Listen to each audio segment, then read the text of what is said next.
नींद से जागने के बाद मैंने पाया कि मैं एक बहुत ही खूबसूरत और मैच्योर औरत की बाहों में लेटा हुआ था। अपने सामने इस ब्यूटी को देखकर मैं खुद को सलाइवा निगलने से रोक नहीं पाया। तभी वो भी नींद से जाग गई। मेरे गाल पे एक हल्का सा किस करने के बाद उसने मेरे सामने ही अपने कपड़े बदलने शुरू कर दिए। उसकी फ्लॉलेस और पिंक बैग देखकर मेरा चेहरा शर्म से लाल हो गया। मैंने तुरंत अपनी आंखें बंद की और तेजी से बाथरूम की तरफ भागा, जहां मैंने ठंडे पानी से अपना चेहरा धोया ताकि अपने अंदर की रेस्टलेस फीलिंग को शांत कर सकूं। ये सब 3 दिन पहले हुई उस बारिश की वजह से था। जब मेरा रीबर्थ हुआ तो मैंने खुद को एक होमलेस छोटे लड़के के रूप में पाया, लेकिन इसके साथ ही मुझे एक नेचुरल सक्यूबस चार्म स्किल भी मिली थी। जब भी मैं अपना चार्म स्किल यूज करता, लोग मेरे लिए एक इरेजिस्टिबल अट्रैक्शन फील करते। इसीलिए जब लिन वेइवर वहां से गुजर रही थी तो वो सीधा मेरे पास आई। मुझे बारिश में भीगा हुआ देखकर उसने झुककर प्यार से पूछा, इतनी तेज बारिश में तुम घर क्यों नहीं जा रहे हो? मेरा कोई घर नहीं है। इस अनजान दुनिया को देखते हुए मेरी आवाज में उदासी थी। क्या तुम घर से भाग कर आए हो? नहीं। मैंने अपना सिर झुका लिया, समझ नहीं आ रहा था कि क्या कहूं। पर मैंने ध्यान नहीं दिया कि उस मेच्योर औरत की मुझे देखने वाली नजरें बदल चुकी थीं। छोटे भाई, तो क्या तुम मेरे साथ मेरे घर चलोगे? नहीं, मैं खुद रहने की जगह ढूंढ लूंगा। मेरे मना करने के बावजूद वो आगे बढ़ी और उसने मेरी कलाई पकड़ ली। हमारे साइज में फर्क होने के कारण मैं आगे की तरफ झुका और सीधा उसकी नर्म बाहों में जा गिरा। मेरे भीगे हुए कपड़े उसकी ड्रेस से पूरी तरह चिपक गए थे, पर उस औरत को इस बात से कोई प्रॉब्लम नहीं थी कि वो भी भीग रही है। उसने मुझे उठाया और सीधा अपनी कार की तरफ चल पड़ी। आखिर में कार एक लग्जरियस मैंशन के सामने रुकी। उसने मुझे पैसेंजर सीट से एक प्रिंसेस कैरी में उठाया और मेरे पास उसकी नर्म बाहों का एहसास लेने के अलावा कोई चॉइस नहीं थी। कैसा लगा? मेरा घर बड़ा है ना, तुम्हें यहाँ रहने में बिल्कुल प्रॉब्लम नहीं होगी। उस मैच्योर औरत ने बड़ा सा दरवाजा खोला और मुझे, जो अभी भी भीगा हुआ था, अंदर ले आई। सिस्टर लिन, क्या अब आप मुझे नीचे उतार सकती हैं? उसके हाथ और कसने लगे और उसकी पूरी बॉडी मेरे और करीब आने लगी। उस औरत की फेंट सेंट महसूस करते हुए मैंने जल्दी से अपनी बात सुधारी। सिस्टर लिन, गुड बॉय शाओ की, ये हुई ना बात। मेरी बात सुनकर लिन योर के होठों पर एक मुस्कान आई और उसने मुझे थोड़ी हिचकिचाहट के साथ नीचे उतारा। कार में सफर के दौरान मैंने उसकी आइडेंटिटी के बारे में सोचा था। वो एक डिजाइन कंपनी की सीनियर एग्जीक्यूटिव थी। वो काम के सिलसिले में बाहर थी जब उसकी मुझसे अचानक मुलाकात हुई। उसके वर्ड्स में उसे मुझसे पहली नजर में अट्रैक्शन हो गया था। अब ये अट्रैक्शन मेरी मासूमियत की वजह से था या किसी और चीज की वजह से, ये मुझे नहीं पता था। आखिरकार ऐसी खबरें अक्सर आती हैं कि अमीर लोग काफी अजीब शौक रखते हैं। मुझे उम्मीद थी कि सिस्टर लिन के दिमाग में कोई अजीब ख्याल नहीं होंगे। शाओकी, मैं पहले तुम्हें शावर लेने ले चलती हूँ। ये कहकर उसने मेरा हाथ पकड़ा और मुझे बाथरूम में ले आई। बाथरूम में खड़े होकर जब मैं अपने कपड़े उतारने वाला था तो मैंने नोटिस किया कि लिन यूईवे वहीं खड़ी थी। सिस्टर लिन, आप अभी तक क्यों नहीं गई? मैं भी नहाना चाहती हूँ। क्या तुम्हें नहीं दिख रहा कि मेरी ड्रेस भी पूरी तरह भीग चुकी है? ये कहकर उसने इंटेंशनली अपनी ड्रेस को थोड़ा सा उठाया। उसके ब्लैक लेस अंडरगारमेंट्स को देखकर मेरा चेहरा शर्म से लाल हो गया। सिस्टर लिन, मर्द और औरत अलग होते हैं, पर तुम इतने क्यूट हो। मैं तुम्हारे साथ नहाना चाहती हूँ। उसके होंठ हिले और उसकी मैच्योर सेंट पूरे बाथरूम में फैल गई। हाँ हाँ हाँ, तुम सच में मजेदार हो। मैं तो बस मजाक कर रही थी। मेरे घर में किसी मर्द के कपड़े नहीं है, तो तुम्हें मेरे नाइट गाउन से ही काम चलाना पड़ेगा। उसने अपने होठों को कवर किया और लाइटली मुस्कुराकर बाथरूम से चली गई।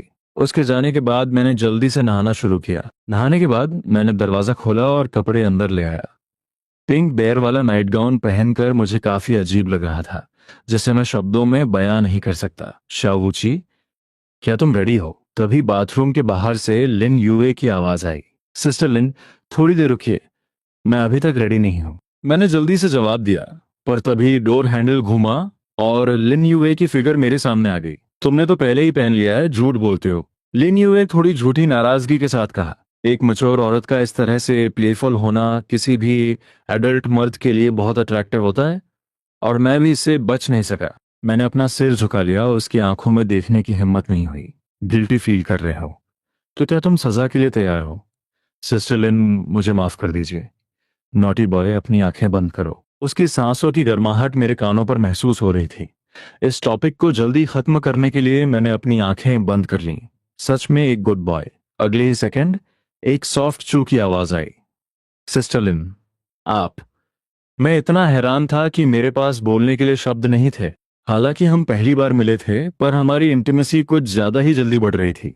शाओची, मैं बहुत खुश हूँ। अब जल्दी से बाहर जाओ, मुझे नहाना है। मैं बहुत कुछ पूछना चाहता था।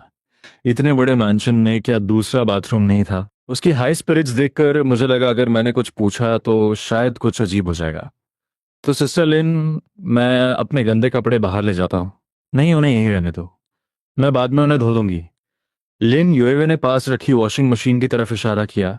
अपना फैसला बदलने का कोई इरादा नहीं दिखाया। ठीक है। मैं बाथरूम से बाहर आया और लिविंग रूम के सोफा पर शांति से बैठ गया। तभी फ्रंट डोर अचानक खुला। एक स्कूल यूनिफॉर्म पहने लड़की अंदर आई। तुम कौन हो? तुम मेरे घर में क्या कर रहे हो? लड़की को फोन निकालकर पुलिस को कॉल करते देख मैं जोर से चिल्लाया, रुको, रुको। मैं कोई चोर नहीं हूं, मुझे लिन यूएस सड़क से लेकर आई हैं। अगर मैं पुलिस के पास गया तो मेरी इलीगल आइडेंटिटी सामने आ जाएगी। तुम मेरी मॉम को जानते हो? मैंने तेजी से हाँ में सिर हिलाया। ठीक है, तो मेरे साथ आओ। वो अपनी लंबी वाइट स्टॉकिंग लेग्स के साथ चलती हुई आई और मुझे सोफा पर ले आई। बताओ, तुम मेरी मॉम को कैसे जानते हो? मैंने चुपके से लड़की को ऑब्जर्व किया और अपनी स्किल यूज की। उसका टैग था काम, शार्प टंग्ड, पर क्यूट जानवरों के आगे बेबस। लड़की की नजरों के सामने मैंने उसे धीरे धीरे पूरी कहानी सुनाई।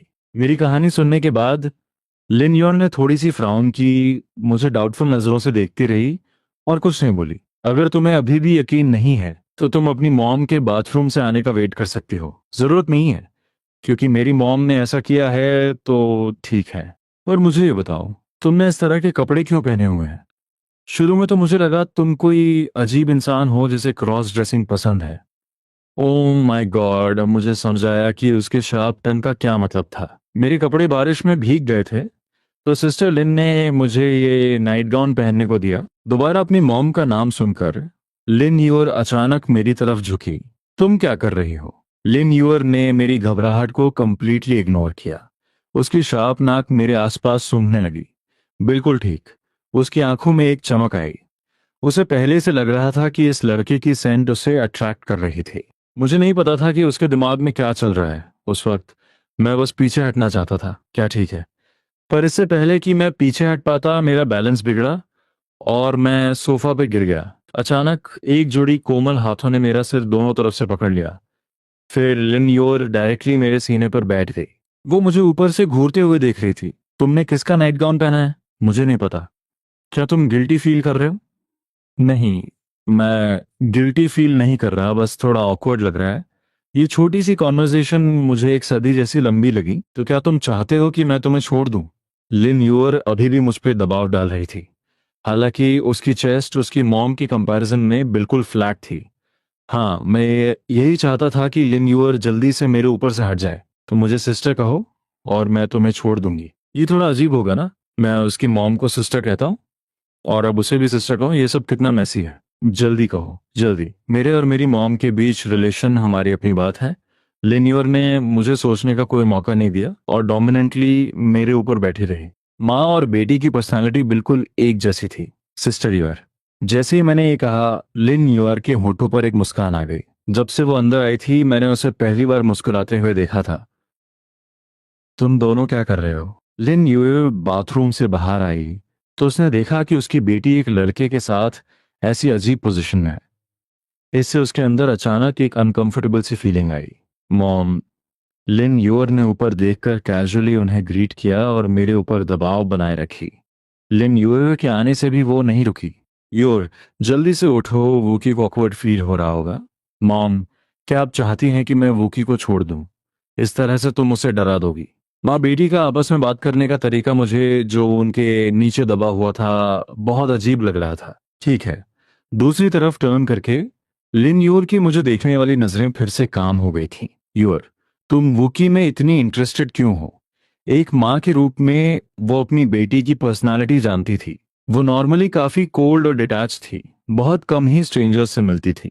अपनी बेटी को किसी ऑपोजिट सेक्स से इस तरह रिएक्ट करते देख वो पहली बार थी, खास तौर पे किसी वो जैसे ऑपोजिट सेक्स के साथ। लिन यूर मेरी पहनी हुई नाइट गाउन को घूर रही थी। मॉम, क्या आप खुद इंटरेस्टेड नहीं है? आपने उसे अपना नाइट गाउन पहनने दिया। ये बस टेम्पररी है, कल मैं इसके लिए नए कपड़े लाऊंगी। मुझे बस इसके सेंट में क्यूरियोसिटी थी जो मुझे अट्रैक्ट कर रही थी। मैंने उनकी बात को बीच में काटा। सच कहूं तो इसकी कोई जरूरत नहीं है। सुबह होते ही मैं चला जाऊंगा। मैं आप लोगों को और परेशान नहीं करना चाहता। नहीं। मेरे शब्दों ने माँ बेटी दोनों को एक साथ मनाने पर मजबूर कर दिया। तुम जाना क्यों चाहते हो? क्या तुम्हें सिस्टर से प्रॉब्लम है? उन्होंने मुझे बोलने का मौका ही नहीं दिया। काफी देर हो चुकी है, पहले डिनर कर लेते हैं। मैं कल तुम्हारे आइडेंटिटी का इशू सॉर्ट कर दूंगी। डिनर के बाद मैं ग्राउंड फ्लोर के गेस्ट रूम के बेड पर गिर गया। सेकेंड फ्लोर पर माँ बेटी के बेडरूम्स और एक एक्स्ट्रा कमरा था। लिन ने इंसिस्ट किया कि मैं वहां रुकूं, पर आखिर में मैंने ग्राउंड फ्लोर चुना।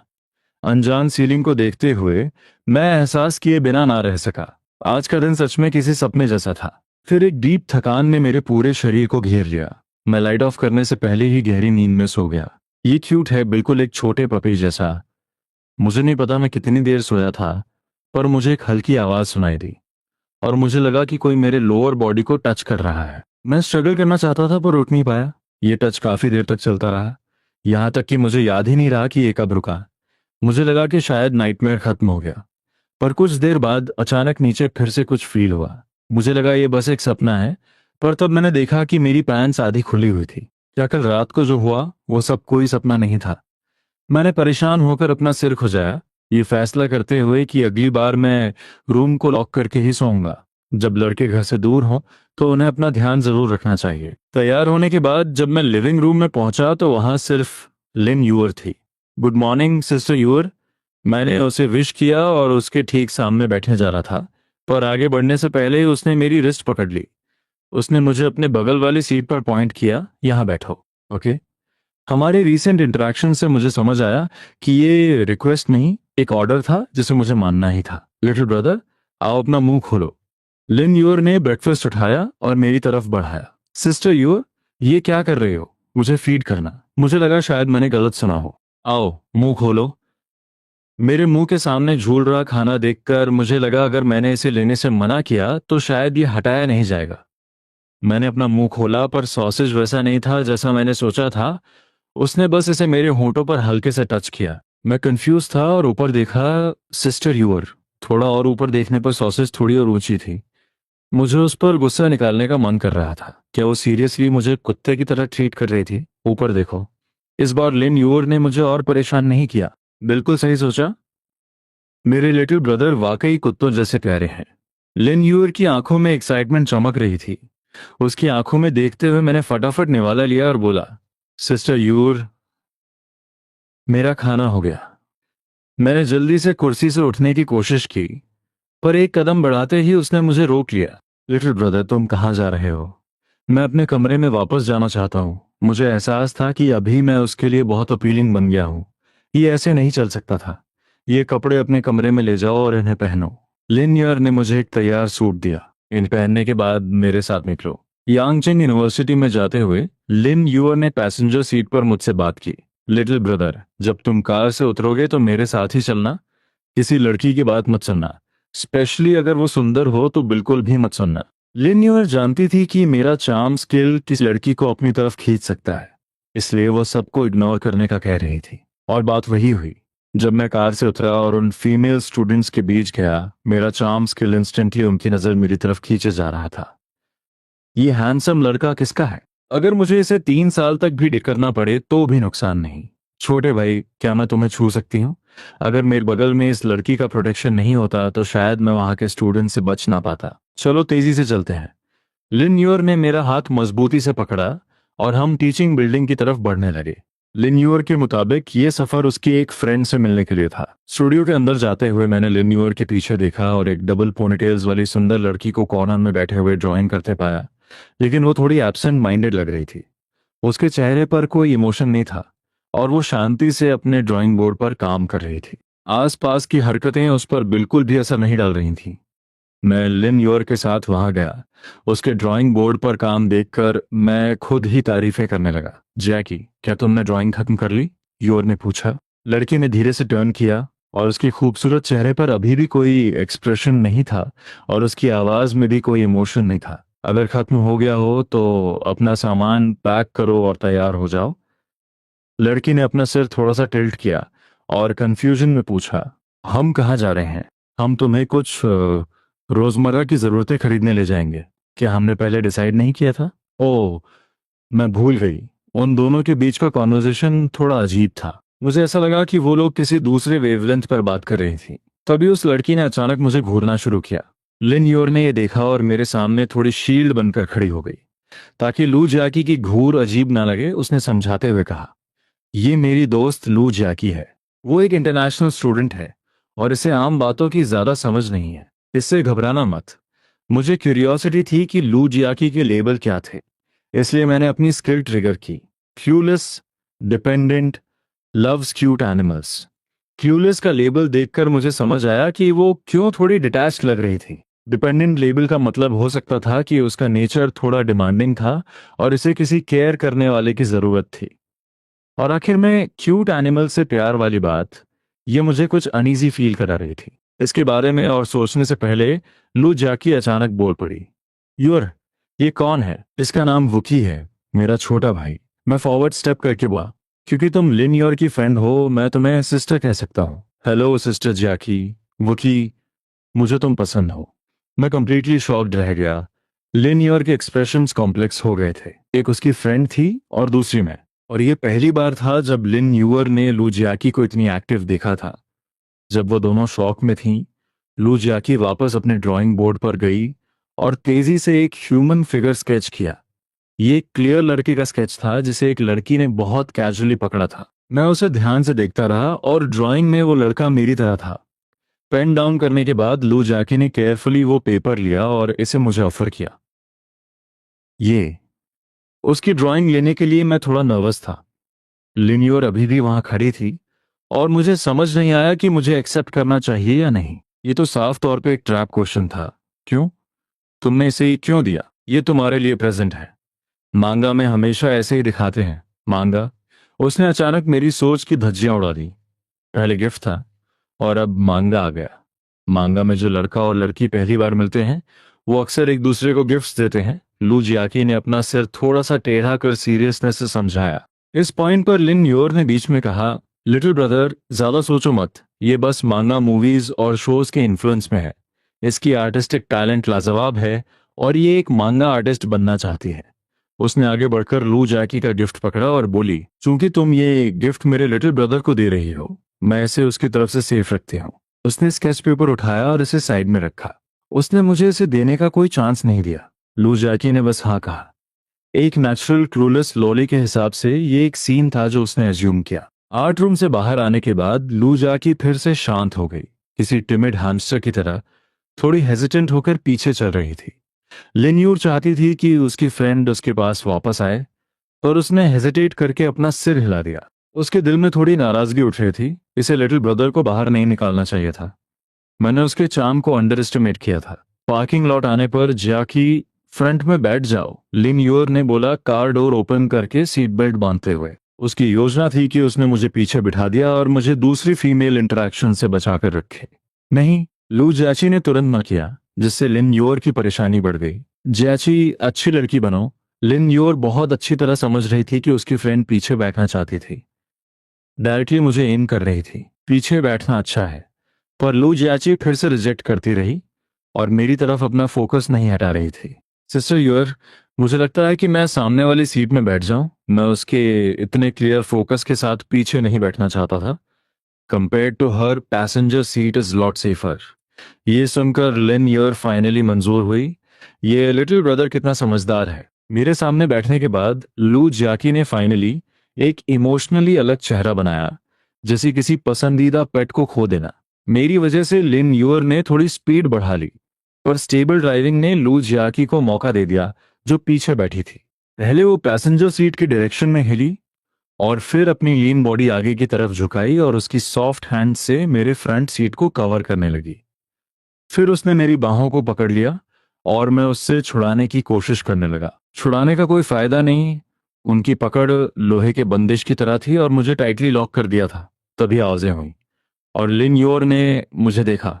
लू जैकी, क्वाइट हो जा। लिन योर की आवाज कोल्ड थी और कार में गर्माहट हाफ तक ड्रॉप हुई लगती थी। लू जाची ने इमीडिएटली अपनी पकड़ को श्रिंक किया और थैंकफुली अब आगे डिस्टर्ब नहीं किया। कार एक लार्ज मॉल में पार्क हुई। निकलने के बाद पहले लिन न्यूअर ने मुझे सेफ्टी दिलाकर पीछे शील्ड किया और फिर लू जाची को दूसरी जगह पर पुल किया। लू जाकी ठीक उस जगह पर को न नहीं। लू जाकी ने अगेन बोल्ड बातें करनी चालू की। मुझे लिटिल ब्रदर पसंद है। जैकी तुम अभी पसंद करने की बातें ठीक समझती नहीं। मैं चाहती हूँ लिटिल ब्रदर मेरे मांगा का मेन कैरेक्टर बने। ये मेरे हाँ, मैं लिटिल ब्रदर को अपने मांगा मूवी में चाहती हूँ। सिचुएशन फिर टेंस बन गई और दो गर्ल्स खामोश एक्सचेंज में देखती थीं और at the end Lin Yuer ने कहा, हम इस बारे में बाद में डिसाइड करेंगे। आज पहले तुम्हारी लाइफ की प्रॉब्लम सॉल्व करते हैं। वैसे कहने को तो कह दिया, पर लिन यूर ने मन ही मन पक्का इरादा कर लिया था कि आगे से इन दोनों को कभी मिलने नहीं देगी। अगर बात आगे बढ़ी तो वैसी ही फीलिंग आएगी कि हम पक्के बेस्ट फ्रेंड्स हैं और तुम मेरे भाई की वो बनना चाहती हो। यूर दी, क्या हम शॉपिंग मॉल जा रहे हैं? आज जैकी के लिए कुछ इनोवेयर खरीदने जाना है। क्या मैं ना आऊं? बिल्कुल नहीं, मैंने हिचकिचाते हुए पूछा, पर जवाब में दोनों लड़कियों ने एक साथ मना कर दिया। अकेला लड़का होने के नाते मुझे मजबूरी में लेडीज अंडरगारमेंट्स के स्टोर में जाना पड़ा। मैं बस यही दुआ कर रहा था कि ये दोनों दीदियां जल्दी अपनी शॉपिंग खत्म करें। पूछी, भाई ये कैसा लग रहा है? तभी शॉपिंग के बीच में लू जैकी ने एक ब्लैक जी स्ट्रिंग उठाई और मेरी तरफ देखा। मैं तो सन्न रह गया। मैं एकदम हक्का बक्का खड़ा था। ये लड़कियों के पर्सनल कपड़े हैं, मुझसे पूछना क्या सही है? कैसा है? लू जाकी ने दोबारा पूछा। जैसे बिना जवाब लिए वो रुकने वाली नहीं थी। ब्लैक काफी मच्योर लगता है। जाकी दी पर पिंक ज्यादा सूट करेगा। परेशान होकर मेरे मुंह से बस यही निकला, क्योंकि लू जाकी की बॉडी किसी लोलिता जैसी थी और लोलिता का ख्याल आते ही मुझे पिंक याद आता है। प्योर ब्लैक जैसा मच्योर रंग छोटी हाइट वाली मासूम लड़कियों पर जचता नहीं है। ठीक है, तो पिंक ही लेते हैं। इतना कहकर उसने हाथ वाली जी स्ट्रिंग बदली और मेरी तरफ एक अजीब सी चमकती आंखों से देखा। मैं इसे पहनकर तुम्हें दिखाना चाहती हूँ, चलेगा? अरे जाके दी, मजाक मत कीजिए। मैं तो बुरी तरह डर गया। मैंने देखा कि लू जाकी ने सच में अपने हाथ स्कर्ट के किनारे पर रख दिए थे। अगर उस पल मैंने हाँ कह दी होती तो शायद वो सबके सामने ही अपनी ड्रेस उतार देती। वाकई लिन यूर सही कहती थी कि इसमें कॉमन सेंस की कमी है। पब्लिक प्लेस में एक पल में कपड़े उतारने की बात, ऐसा कोई पागल ही कर सकता है। जाकी इसे जल्दी रखो, घर जाकर तसल्ली से पहनकर देखना, लिन यूर ने ठंडे स्वर में कहा। हालांकि वो अपनी सहेली की ऐसी हरकतों की आदी थी, पर बात जब मुझसे जुड़ी हो तो उसका ब्लड प्रेशर बढ़ने लगता था। घर पर मुझे पहनाने वाला कोई नहीं है, भूल गई? तुम्हारे घर वाले बाहर गए हैं। लिन यूर ने अपना सिर पकड़ लिया। इसीलिए मैं चाहती हूं कि भाई मुझे पहनाने में मदद करे। लूजिया की उम्मीद भरी नजरों से मुझे देख रही थी।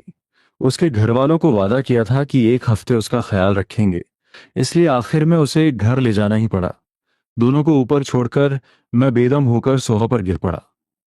पर अभी चैन की सांस यही थी कि एक जोड़ी हाथों ने मेरी आंखों को ढक लिया। बूझो तो मैं कौन हूं? एक मैच्योर औरत की आवाज। जवाब एकदम साफ था, अंदाजा लगाने की जरूरत ही नहीं थी। Lindy, welcome home. मजा नहीं आया। मुझे लगा तुम गलत नाम लोगे और मैं नन्हे वूकी को सजा दूंगी। पीछे से लिंग युए ने अपना सिर निकाला और झुककर मुझे देखने लगी। मेरी गलती नहीं है, आपकी आवाज पहचानना बहुत आसान है। झूठ बोलना बुरी बात है, मैंने तो जानबूझकर अपनी आवाज बदली थी। इतना कहकर उसने अपने हाथ मेरे गले में डाल दिए। अच्छी आवाज के साथ साथ उन पर से आती खुशबू। ये तो चीटिंग है। जो बच्चे चीटिंग करते हैं उन्हें सजा मिलनी चाहिए। इससे पहले कि मैं आपा खो देता, लिंग युवा रुकी और अपना चेहरा ऊपर ले आई। पीछे से झुकने का उसका अंदाजा देखकर मानना पड़ेगा कि उसकी फ्लेक्सिबिलिटी कमाल की थी। लिंग युवा अपनी नाक से मुझे सूंघने लगी। फिर उसने पूरे यकीन के साथ कहा, तुम्हारे जिस्म से युवर के अलावा किसी और औरत की महक आ रही है। ये कौन सी जादुई शक्ति है भाई? मुझे खुद कुछ महसूस नहीं हो रहा। क्या आज तुम चोरी छिपे बाहर किसी और के साथ डेट पर गए थे? उसका लहजा अचानक बदल गया। वो शांत स्वभाव गायब हो गया और चेहरा सख्त होने लगा। उसकी नजरें इतनी खूंखार हो गईं कि आसपास का माहौल बर्फीला लगने लगा। मुझे लगने लगा कि ये औरत युवर्दी का ही कोई दूसरा रूप है। बोलो, क्या तुम्हारा दिल डोल गया है? यह अचानक बदलाव इतना भयानक था कि मैं हक्का बक्का रह गया। पर अगली चीज ने तो मेरी धड़कनें रोक दी। उसके ऊपर से मैच्योर लेडी वाला लेबल गायब हो गया और उसकी जगह डरावने लेबल्स आ गए। यान्दरे, पोजेसिव, जेलस। अगर मुझे याद है तो पहले उसके लेबल्स इंडिपेंडेंट और अंडरस्टैंडिंग थे। सिर्फ एक दिन में इतना बड़ा बदलाव कैसे? जल्दी बताओ, ये किस औरत की महक है? उसने अपने हाथ मेरे गले के चारों तरफ कस लिए। उसके होठों पर एक डरावनी मुस्कान थी। वो जाकी दी थी। जाकी दी कौन है? क्या नन्हे वुकी अब अपनी दीदी से ऊब गए हैं और कोई नई ढूंढ ली है? उसकी आवाज कांपने लगी और मेरे गले पर उसकी पकड़ और भी सख्त हो गई। मुझे लगा जैसे मैं गहरे पानी में डूब रहा हूं और सांस लेने के लिए तड़प रहा हूं। नहीं। जैकी यूअर दी की क्लासमेट है? ये सुनते ही लिंग युएओ के हाथ ढीले पड़ गए। हाथ हटते ही मैंने गहरी सांसें ली। शुक्र है, ताज़ी हवा मिली। ओह, तो ये यूअर की वो बिगड़ी हुई दोस्त है। उसके चेहरे के भाव फिर से सामान्य होने लगे, जैसे पिछला पल बस एक वहम था। ये बच्ची भी ना, तुम दोनों के साथ कुछ बुरा तो नहीं हुआ ना? उसकी आंखों में अब फिर से वही फिक्र और प्यार था। वो वापस अपनी अंडरस्टैंडिंग वाली फॉर्म में आ चुकी थी। हम उसे स्कूल के आर्ट रूम में लेने गए थे। आई एम सॉरी ओकी, दीदी बुरी है। अचानक वो पास आई और मुझे सोफा पर ही गले लगा लिया। अरे यार, माफी मांगनी है तो मांगो, ये बार बार चिपकना जरूरी है क्या? दीदी बस डर गई थी कि कोई बुरी औरत तुम्हें बहला न ले जाए, इसलिए इमोशंस थोड़े भटक गए। मुझे लगा आप मेरा गला ही घोंट देंगी। नहीं, दीदी को अंदाजा है। ज्यादा से ज्यादा तुम बस बेहोश होते। बेहोश होने के बाद क्या करती? ये सोचकर ही रोंगटे खड़े हो गए। वो दम घुटने वाला एहसास था। वो बता रहा था कि ये कोई सपना नहीं था। जब भी मेरे पास कोई और लड़की होती, लिंग युए पूरी तरह बदल जाती थी। वो मुझे बड़े प्यार से बाहों में भरे रही, जब तक कि लिन यूएर और लू जैकी सीढ़ियों से नीचे नहीं आ गई। मम्मी, अभी दिन का उजाला है। लिन यूएर ने आते ही देखा कि मैं उसकी माँ की गोद में हूँ। मैं तो बस भाई के साथ खेल रही हूँ। यूएर, तुम्हारा अंदाज थोड़ा गलत है। अपनी बेटी की टोका टाकी पर वो बस मुस्कुराई, पर मुझे छोड़ा नहीं। मम्मी, आप बहुत जिद्दी हैं। देखिए, भाई को चोट लग गई है। लिन योर ने मेरे गले पर वो लाल निशान देख लिया था, जो अब थोड़े हल्के पड़ रहे थे। कोई बात नहीं योर दी, लिंग दी बस मजाक कर रही थी। मैंने बात संभालने की कोशिश की, ताकि माँ बेटी में झगड़ा न हो जाए। मुझे भी भाई के साथ खेलना है। मासूम सी दिखने वाली लू जाकी मेरी तरफ बढ़ने लगी। भाई हागी। उसने इस बात पर ध्यान ही नहीं दिया कि मैं पहले से लिंग योयो की बाहों में हूं और सीधे चिपक गई। ये क्या तमाशा है? मैं उन दोनों के बीच किसी सैंडविच की तरह फंस गया था। तुम लू जाकी हो ना? अपनी चीज में किसी और का हिस्सा देखकर लिंग जुए को बिल्कुल अच्छा नहीं लगा। उसने अपने हाथ मेरी कमर के पीछे से ले जाकर लू जाकी के कंधे पकड़ लिए। मैं मैं लू जाकी समझ नहीं पा रही थी कि ये बड़ी दीदी उसे क्यों पकड़ रही है, पर उसने मुझे छोड़ना नहीं चाहा। क्या जाकी जी मेरे वुकी को छोड़ सकती हैं? नहीं, मुझे भाई पसंद है। जैसे ही उसने ये कहा, लिंग युएओ की पकड़ मेरे ऊपर और भी ज्यादा कसने लगी। उसके स्वभाव में वो बदलाव फिर से शुरू हो रहा था। रुको, इतनी टेंशन मत लो। मैंने तुरंत अपना दांव चला और लिंग दी को गुदगुदी करने लगा। वो कि रुको। इस मौके का फायदा उठाकर मैं उन दोनों की पकड़ से आजाद हो गया। इस वक्त सिर्फ लिन यूअर के पास खड़ा होना ही सबसे सेफ था। लिन यूअर ने मुझे अपने पीछे छुपा लिया और उन दोनों की नजरों से दूर कर दिया। बदमाश, मुझे गुदगुदी की। आजाद होने के बाद भी लिंग यूअर गुस्सा नहीं थी, बल्कि उसके गालों पर एक हल्की सी लाली छा गई थी। जब लगा कि दोनों शांत हो गई हैं, तब मैं यूअर दी के पीछे से निकला। मुझे आप सबके साथ रहना बुरा नहीं लगता, पर मुझे लगता है कि हमें कुछ रूल शर्तें तय कर लेने चाहिए। अगले ही पल मेरी आंख खुली और मैंने खुद को अपनी क्लासमेट की माँ की बाहों में पाया। उस मचौर लेडी की खूबसूरती देखकर मेरा गला सूखने लगा। तभी उसकी भी नींद खुली। मेरे गाल पर एक हल्का सा किस करने के बाद वो मेरे सामने ही अपने कपड़े बदलने लगी। उसकी दूध जैसी सफेद पीठ देखकर मेरा चेहरा लाल हो गया। मैंने अपनी आंखें बंद की और सीधे बाथरूम की तरफ भागा। ठंडे पानी से चेहरा धोया ताकि मन की हलचल शांत हो सके। थोड़ी देर बाद मैं सीढ़ियों पर खड़ा होकर उन तीनों लड़कियों को देख रहा था। मुझे आप सबके साथ रहना पसंद है, पर 3 शर्तें जरूरी हैं। कैसी शर्तें? तीनों का ध्यान मेरी तरफ खिंच गया। पहली शर्त, ये गले लगने वाली बात। अब से हर इंसान दिन में सिर्फ एक बार गले लगा सकता है। एक बार तो बहुत कम है। इससे पहले कि मैं बात पूरी करता, लिंग योयो ने विरोध कर दिया। तो दीदी को दिन में कितनी बार चाहिए? मुझे सोचने दो। कम से कम 4, 5, 6, नहीं, कम से कम 8 बार। वो ऐसे मोल भाव कर रही थी जैसे बाजार में खड़ी हो। जैसा भाई ने कहा, दिन में एक ही बार ठीक है। ये लिन यूअर थी। हालांकि वो खुद भी मुझे हर पल बाहों में रखना चाहती थी, पर अपनी माँ पर लगाम कसना ज्यादा जरूरी था। वो नहीं चाहती थी कि आगे चलकर माँ कुछ ज्यादा ही ओवर कर दे। अपनी माँ को वो अच्छे से जानती थी। यूर, तुम बहुत सख्त हो। लू जाची ने भी अपनी सहमति में सिर हिलाया। दूसरी शर्त, कोई भी फिजिकल कांटेक्ट करने से पहले मेरी परमिशन लेनी होगी। मुझे सबसे ज्यादा डर लिंग युएवो और लू जाची के अचानक हमलों से लगता था। अगर मुझे पहले से पता होगा तो कम से कम मैं तैयार रहूंगा। ठीक है, लिंग युए ने इस बार मना नहीं किया। उसे अपनी खूबसूरती पर पूरा भरोसा था। तीसरी शर्त, सब प्यार से रहेंगे। मेरे चक्कर में आपस में कोई झगड़ा नहीं होगा। ये शर्त खास तौर पे लिंग युएओ के लिए थी, क्योंकि उसका मूड स्विंग दूसरों के लिए दहशत बन सकता था। अगर ऐसी बात है तो दीदी एग्री करती है। अब मैं डिनर बनाने जाती हूँ। इतना कहकर वो किचन की तरफ चली गई। उसे समझ आ गया था कि मुझे ज्यादा फोर्स करना ठीक नहीं है। थैंक यू, यू दी। अगर वो साथ न देती तो ये शर्तें कभी पास नहीं होती। ठीक है भाई, अब मेरी बारी है। दिन का वो एक हग। इतना कहकर उसने अपनी बाहें फैला दी। दी को गले लगाकर मुझे सुकून मिला। अब कम से कम फालतू के पछड़ों से छुटकारा मिलेगा। रात के वक्त उन शर्तों के बाद अचानक एक नया लेबल सामने आया, पर मुझे लगा जैसे मुझे प्लेबॉय जैसा दिखा रहा है। मंडे की सुबह जब मेरी नींद खुली तो दिमाग में एक आवाज गूंजी, न्यू स्किल हासिल की, हिप्नोसिस सम्मोहन। मुझे तब एहसास हुआ कि मेरी स्किल्स हर मंडे रिफ्रेश होती हैं। कल रात जल्दी सोने की वजह से मैं चेक करना भूल गया था। मुझे लगा था कि लेबल रिकॉग्निशन ही काफी खतरनाक है। किसी को भी प्यार में डालना या नफरत करवाना बस एक लेबल बदलने की बात थी। ये किसी विलन वाली पावर लगती थी।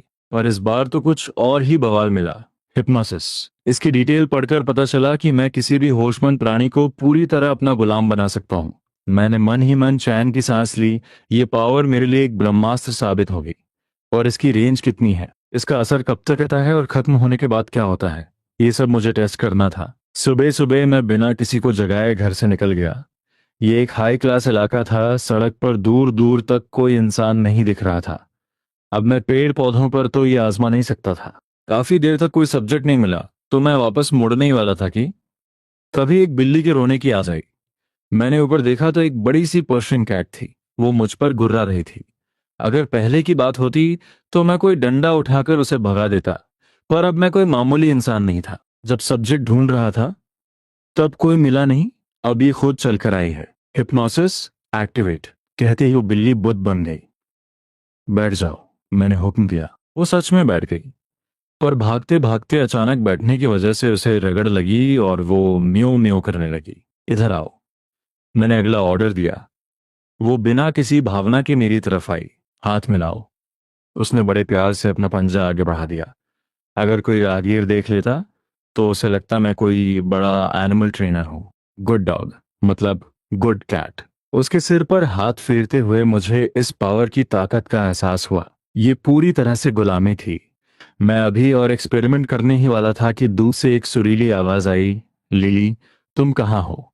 एक साया मेरी तरफ भागा हुआ आया। जब वो पास आई तो मैंने देखा, ये तो एक बेहद खूबसूरत और मैच्योर औरत थी। सफेद बाल और गोरी रंगत, साफ पता चल रहा था कि वो फॉरेनर मिक्स्ड है। उसकी बॉडी बहुत ही सुडौल और आकर्षक थी। क्या ये आपकी बिल्ली है? अभी तो मैंने इसे सम्मोहित किया था और मालकिन भी आ गई। I am so sorry. Lily अजनबियों को पसंद नहीं करती। मैं इसे घर में बंद रखती हूँ, पर आज ये मौका पाकर भाग निकली। अपनी बिल्ली के बारे में वो अच्छे से जानती थी, इसलिए उसे हैरानी हुई कि ये अजनबी के साथ इतनी घुली मिली कैसे है। उसने बस यही सोचा कि शायद मैं बहुत क्यूट हूँ। सच तो ये था कि मुझे देखते ही उसके मन में भी एक अजीब सी हलचल होने लगी थी। मैंने बिल्ली के साथ खेलना बंद किया और उस औरत के लेबल्स देखे, केयरलेस, एनिमल लवर, हॉस्पिटेबल। मैंने तुम्हें यहाँ पहले कभी नहीं देखा। उस मैच्योर लेडी को मुझ में दिलचस्पी होने लगी थी। मैं थोड़े वक्त पहले ही आया हूँ। मैंने छोटा सा इंट्रो दिया ताकि वो मुझे कोई बदमाश न समझ ले। ओह, तो तुम लिन के घर पर रहते हो। मेरा नाम एलिजाबेथ मिलिया है, तुम मुझे बस मिलिया बुला सकते हो। वो मुस्कुराई। तुम उनके घर के बच्चे हो ना? यहाँ कब तक रुकोगे? उसने अचानक पूछा। उसे पहली ही नजर में मुझसे एक लगाव सा महसूस होने लगा था, जो बढ़ता ही जा रहा था। वो चाहती थी कि मुझे रोज देख सके। मेरा अब कोई परिवार नहीं है। लिंग दी को मुझ पर तरस आया और वो मुझे घर ले आई। जब से लिंग युए मुझे लाई थी, उसने कभी गोद लेने, लीगल अडॉप्शन की बात नहीं की। मैंने 2 बार पूछना चाहा, पर उसने बात टाल दी। ऐसा लगता था जैसे उसके दिमाग में कुछ और ही बड़े प्लान्स चल रहे हैं। ओ, आई एम सो सॉरी, मैंने तुम्हें दुखी कर दिया। ये सब मेरी गलती है। अजीब बात थी, पहली मुलाकात थी, पर मिलिया को ऐसा लग रहा था जैसे मेरा चेहरा उसके दिल पर छप गया हो। मेरा झुका हुआ सिर देखकर उसे बहुत हमदर्दी महसूस हुई। मिलिया जी, आप ठीक तो है ना? मैंने नोटिस किया कि वो कुछ अजीब बर्ताव कर रही है। क्या ये मेरा असर था? पर मैंने तो कुछ किया ही नहीं था, समोहन तो सिर्फ बिल्ली पर आजमाया था। ना, नहीं, कुछ नहीं। शुक्र है वो पागलपन कुछ ही देर रहा और वो नॉर्मल हो गई। सॉरी, मजाक बन गया। अभी कुछ देर पहले उसके मन में आ रहा था कि मुझे अपनी बाहों में भरकर दुलार करे। मिलिया जी, आपके पति, वो वो मेरी बेटी के पिता हैं। पर काम के चक्कर में वो सालों से घर नहीं आए। उसकी आवाज में एक अकेलापन और उदासी थी। मुझे समझ नहीं आया कि क्या कहूँ। पति सालों से गायब और अकेले बेटी को पालने वाली औरत, ये तो भावनाओं का सैलाब था। वो कि जब भी वक्त मिले मेरे घर आना, मेरी बेटी तुम्हें बहुत पसंद करेगी। सिर्फ बेटी ही नहीं, मीला तो खुद मुझे अभी अपने घर ले जाना चाहती थी। हाँ हाँ, जरूर देखेंगे। मैंने बस दिखावे के लिए सिर हिलाया और वहां से निकला। घर जाकर मैंने लिंग यूए को बताया तो उसने कहा कि वो उसे जानती है, अच्छी औरत है, पर मुझे उससे दूर रहना चाहिए। मुझे डर था कि कहीं लिंग दी फिर से यानदेर न बन जाए, इसलिए मैंने ये नहीं बताया कि उसने मुझे घर बुलाया है। खाना खाने के बाद वो मुझे स्कूल छोड़ने गई बाचन अकादमी। नन्हे वो की, अगर कोई परेशान करे तो मुझे कॉल करना। जी दीदी, आप आराम से जाना। मैंने हाथ हिलाकर उसे विदा किया। स्कूल सिर्फ कुछ किलोमीटर दूर था, उसे आने की जरूरत नहीं थी। खैर, काफी इमोशनल विदाई के बाद उसकी मौजराती वहां से गई और मैं कैंपस के अंदर चला गया। अमीरों का स्कूल था, एक से बढ़कर एक खूबसूरत लड़कियां थीं, सब सज धज के आई थीं। मेरे चार्म सक्यूबस वाले लेबल की वजह से लड़कियों की नजरें मुझ पर टिक गईं। शुक्र है मैं जल्दी से निकल गया, वरना भीड़ मुझे घेर लेती। Good morning teacher. उम्मीद है कि मैं उनसे दूर रहूं। मुझे डर था कि कहीं लिंग भी फिर से अंधेरे मोड में ना आ जाएं, इसलिए मैंने उनके घर जाने वाले इनवाइट के बारे में कुछ नहीं बताया। खाना खाने के बाद लिंग गए हुए मुझे स्कूल छोड़ने आई, बच्चन अकेडमी। नन्हे वो की, अगर कोई तुम्हें परेशान करे तो मुझे फौरन कॉल करना। जी लिंगी, मैं समझ गया। आप आराम से गाड़ी चलाइएगा। मैंने हाथ हिलाकर उन्हें विदा किया। सच तो यह है कि उनके आने की जरूरत नहीं थी, क्योंकि स्कूल घर से बस कुछ ही किलोमीटर दूर था। काफी इमोशनल विदाई के बाद लिंग यूएयू ने अपनी माजराती स्टार्ट की और चली गई। उनकी कार को ओझल होते देख मैं भी कैंपस की तरफ बढ़ गया। ये वाकई रईसों का स्कूल था। यहाँ एक से बढ़कर एक सुंदर लड़कियां थीं और सबने बहुत ही शानदार मेकअप कर रखा था। मेरे चार्म वाले लेबल की वजह से स्कूल में कदम रखते ही लड़कियों की नजरें मुझ पर टिकने लगीं। शुक्र है कि मैं फुर्ती से वहां से निकल गया, वरना लड़कियों की भीड़ मुझे घेर लेती। Good morning teacher. नए स्टूडेंट्स की रिपोर्टिंग का वक्त था। मैं स्टाफ रूम में गया और उस शख्स को ढूंढा जिसने कल मेरा एडमिशन किया था। मुझे इतनी जल्दी स्कूल में देखकर थोड़े हैरान रह गए। मूर्ति छात्र, आप तो काफी जल्दी आ गए। मेरी क्लास में लगभग 40 स्टूडेंट्स थे, जिनमें ज्यादातर लड़कियां थीं। जैसे ही मैं अपनी क्लास में पहुंचा, वहां का माहौल अचानक से बदल गया। कितना गोरा लड़का है, एक बार गले लग जाओ। सच में कितना प्यारा है। मुझे पता था कि हंगामा होगा, पर यह नहीं सोचा था कि निकलते ही बेकाबू हो जाएगा। मैं फुर्ती से पोडियम पर गया और अपना इंट्रो दिया। नमस्ते सबको, मेरा नाम बुकी है, मैं 18 साल का हूँ। उम्मीद है आप सब मेरा साथ देंगे। जैसे ही मेरी उम्र उनके कानों में पड़ी, लड़कियां और भी ज्यादा एक्साइटमेंट में आ गईं। हे भगवान, सिर्फ 18 साल का। तभी टीचर ने दखल दिया। सब शांत हो जाइए, पहले वो की छात्र को अपनी जगह चुनने दें। जगह चुनने की बात सुनकर लड़कियां और भी जोश में आ गईं। खासकर एक अमीर घर की लड़की मेरी तरफ पागलों की तरह हाथ हिला रही थी। मैंने उसे एक नजर देखा और मन बदल लिया। अगर उसके बगल में बैठा तो लड़कियों के बीच में ही फंस जाऊंगा। आखिर में मैंने अपनी नजर कोने में बैठे एक लड़के पर टिकाई। उसके बाल मशरूम कट थे, जिसने उसका आधा चेहरा ढक रखा था, और उसने गोल चश्मा पहना था। उसने दुमरी डमरी पहन रखी थी, बिल्कुल किसी रियलिटी शो के हीरो जैसा लग रहा था। दोस्त, क्या तुम्हारे बगल वाली जगह खाली है? पर उस लड़के ने मेरी तरफ देखा तक नहीं। उसने अपना चेहरा डेस्क पर टिका लिया और रह रहकर कांपने लगा। दोस्त, क्या मैंने तुम्हें डरा दिया? मुझे ताज्जुब हुआ, ऐसा पहली बार हो रहा था। मेरे पूछने पर वो और भी ज्यादा कांपने लगा। वो जितना डर रहा था, मेरा मन उसके साथ बैठने का उतना ही ज्यादा होने लगा। उसे देखकर मन में एक अजीब सी प्रोटेक्शन वाली भावना जाग रही थी। मत, मत बैठो यहाँ, वरना सब तुम्हें भी पसंद नहीं करेंगे। तभी उस लड़के के मुंह से एक धीमी आवाज निकली। उसके लहजे में अकेलापन और हीन भावना साफ झलक रही थी, वो जैसे नेगेटिव इमोशंस का ढेर हो। मैंने उसके सिर के ऊपर के लेबल्स देखे, socially anxious, timid, wants to hide in spring. मुझे लगा था कि उसे बस थोड़ी घबराहट है, पर यह तो काफी सीरियस मामला था। मुझे किसी के रिजेक्ट करने का डर नहीं है, और मैं तुम्हारा दोस्त बनना चाहता हूँ। मेरा नाम वूकी है, तुमसे मिलकर खुशी हुई। मैंने मुस्कुराकर हाथ आगे बढ़ाया। मेरा नाम सुनकर वो चौंक गया। मेरा नाम बाओयू है। कितना प्यारा नाम है। मैंने हंसकर सिर हिलाया। मैंने उसका हाथ पकड़कर शेक किया। पहली बार किसी ने मेरी तारीफ की है।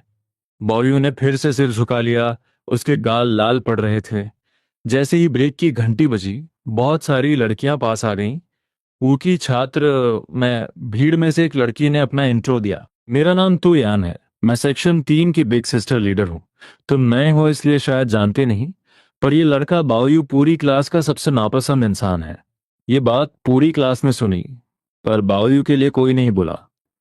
बाओयू को लगा कि ये नया दोस्त भी दूसरों की तरह उसे छोड़ देगा, पर मैंने उसे दिलासा दिया, डरो मत बाओयू। तो यान, तुम्हारी ये घटिया सोच, मैं किसके साथ बैठूं, इससे तुम्हें क्या लेना देना। तुम जैसे लोग बस दूसरों को सताना जानते हो। मैंने उन लड़कियों को ठंडी नजरों से देखा। मैंने उन लड़कियों के सिर पर साइकोपैथ और डार्क जैसे लेबल्स देखे, जिससे साफ था कि इनमें से कोई भी मासूम नहीं है। इसमें कोई शक नहीं कि बाओ की ऐसी हालत के पीछे इन लड़कियों का ही हाथ था। वो की छात्र, तुम ये क्या कह रहे हो? हाँ, वो की छात्र। वोची छात्र, तुम आखिर कहना क्या चाहते हो? मैं और बहस करके वक्त बर्बाद नहीं करना चाहता था, इसलिए मन ही मन हिप्नोसिस शुरू किया।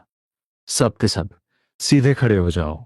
एक पल में सारी लड़कियां सावधान की मुद्रा में आ गईं। अब तक जो भी घटिया काम किए हैं, सब सच सच बता दो। मेरे हुक्म देते ही पूरी क्लास में उनकी आवाजें गूंजने लगीं। सम्मोहन के असर में वो अपने सारे काले कारनामे बताने लगी। उनके पत्थर जैसे चेहरों और उन कहानियों ने पूरी क्लास में दहशत फैला दी। अब सीधे टीचर के पास जाओ और अपना जुर्म कबूल करो। मैं खुद हाथ गंदे नहीं करना चाहता था, वरना मुझ में और उनमें फर्क क्या रह जाता। क्लास के बाकी बच्चे ये सब देखकर सन्न थे। किसी की सांस लेने तक की हिम्मत नहीं हो रही थी। ये सब इतनी तेजी से बदला कि सताने वाले खुद ही सरेंडर करने चले गए। मैं सहमे हुए बावरियों को लेकर उन्हें स्टाफ रूम में जाते हुए देखता रहा। फिर वहां से रोने धोने और टीचर्स के गुस्से की आवाजें आने लगीं। उन लड़कियों का अंजाम आ चुका था। सबको स्कूल से निकाल रिस्ट्रिक्टेड दिया गया। जब बावयू बाहर आया तो उसे सब एक सपने जैसा लग रहा था। वो की छात्र, क्या मैं सपना देख रहा हूँ? हम क्लास में वापस नहीं गए, बल्कि स्कूल के मैदान में आ गए। बधाई हो बायू, तुमने अपने दिल के उस बुरे सपने को हमेशा के लिए खत्म कर दिया। नहीं, बायू ने सिर हिलाया। ये सब मैंने नहीं, वो छात्र ने किया है। हम दोनों पूरे दिन घास पर लेटे रहे। स्कूल खत्म होने के बाद मैंने अपने दोस्त को अलविदा कहा और घर की तरफ निकल पड़ा। जैसे ही मैं घर के दरवाजे पर पहुंचा और उसे खोलने ही वाला था कि पास से एक जानी पहचानी आवाज आई। अरे ओकी, तुम अभी घर लौटे हो क्या?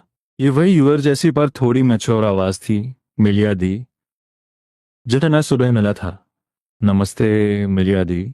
मैंने मुकर अपनी पड़ोसी मिक्स्ड ब्यूटी को देखा। वो अपनी नीली आंखों से मुझे निहार रही थी।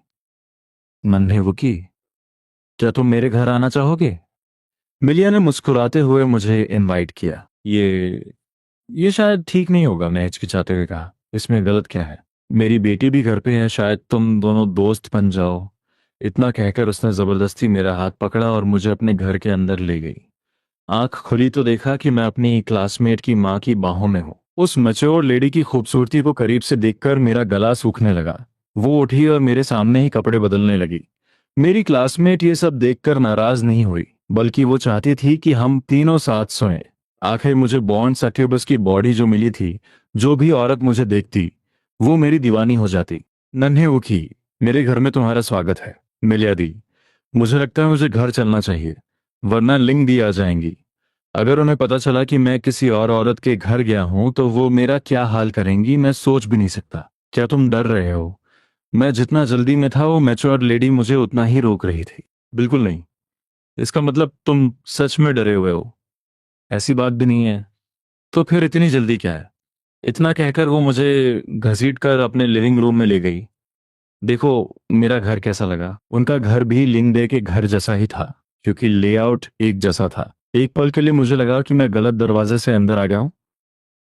क्या वो लिंगडी मुझसे ज्यादा बेहतर है? वो सवाल पे सवाल दाग रही थी और मेरे काफी करीब आ गई। ये ये मैं नहीं जानता। मैंने अनजान बनने का नाटक किया है। क्या सोच रहे हो? उसके होंठ मेरे कान के पास थे और उसकी खिलखिलाहट गूंज रही थी। कुछ नहीं सोच रहा। सच में? या फिर तुम?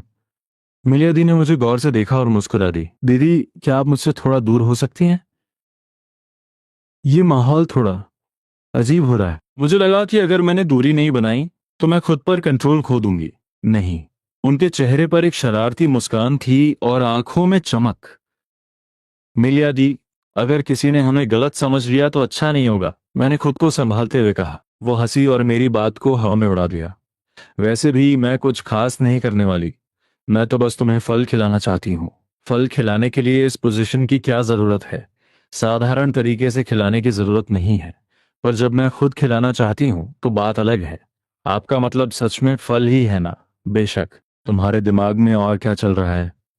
उसकी मुस्कान और गहरी हो गई। तभी जैसे जादू से उसके हाथ में पाइनएप्पल्स अनानास की प्लेट आ गई।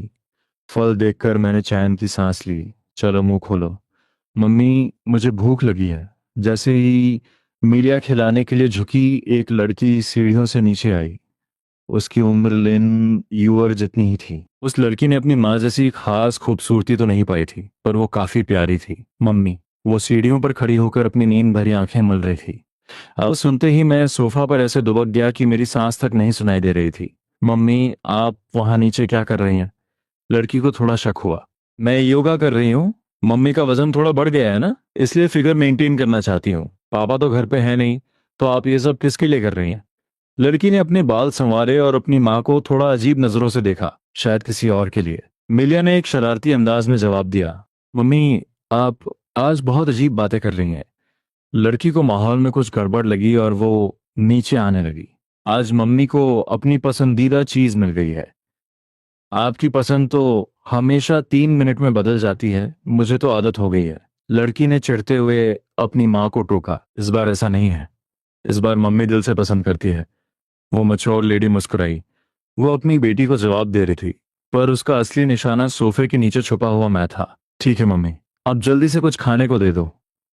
बात खत्म करके लड़की जिद करने लगी। फ्रिज में केक रखा है। मीठे का नाम सुनते ही उसकी आंखों में चमक आ गई और वो उछलती हुई फ्रिज की तरफ चली गई। नन्हे वो की, तुम्हें मेरी बेटी पसंद आई या मैं? इस मौत के कुएं जैसे सवाल पर मैंने बहुत चालाकी से जवाब दिया। आप दोनों की खूबसूरती का कोई मुकाबला नहीं है। बड़े शातिर हो।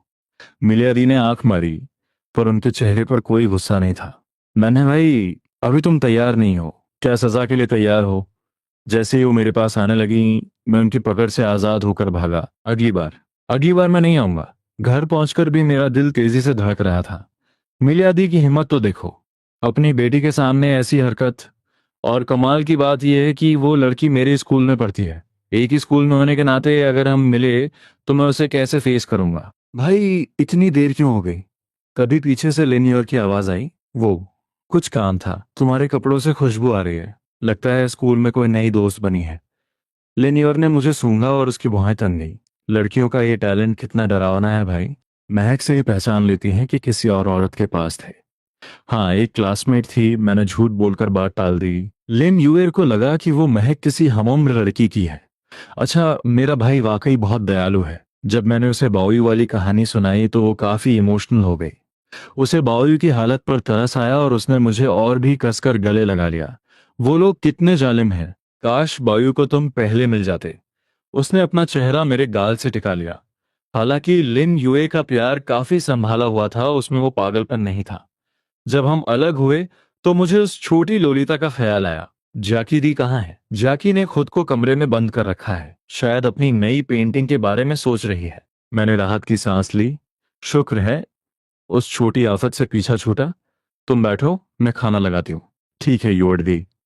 जैसे ही वो किचन में गई, लू जाकी दबे पांव सीढ़ियों से नीचे आई। जाकी दी, आप यहाँ। आते ही उसने मेरा हाथ पकड़ लिया। मेरी पेंटिंग में कुछ गड़बड़ हो गई है, उसने इतनी धीमी आवाज में कहा कि सिर्फ मुझे सुनाई दे। उसका लेन यूअर से छुपकर यह करना साफ इशारा था कि दाल में कुछ काला है। क्या गड़बड़ है? यहाँ नहीं, तुम मेरे साथ ऊपर चलो। इतना कहते ही वो मुझे खींचकर अपने कमरे में ले गई। पहली बार मैं किसी लड़की के कमरे में था। कमरा काफी बड़ा था और बालकनी के पास उसका पेंटिंग बोर्ड रखा था। बी, क्या दिक्कत है? मुझे तो पेंटिंग की समझ नहीं है, ड्राइंग की बात नहीं है। मेरा पेट अजीब लग रहा है, भारी भारी सा। शायद आपने कुछ ज्यादा खा लिया होगा, मैंने मजाक में कहा। मेरा दिमाग उसकी बातों के साथ तालमेल नहीं बिठा पा रहा था। नहीं, यहां से खून भी निकल रहा है। इतना कहकर उसने अचानक अपनी स्कर्ट उठा दी। मैं तो एकदम सुन्न हो गया।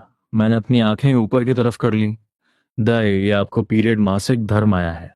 असल में लू जियाकी में कॉमन सेंस की कमी थी, इसलिए उसे ये कोई बड़ी बीमारी लग रही थी, पीरियड। पर मेरा कोई कजिन रिश्तेदार तो अभी आने वाला नहीं था।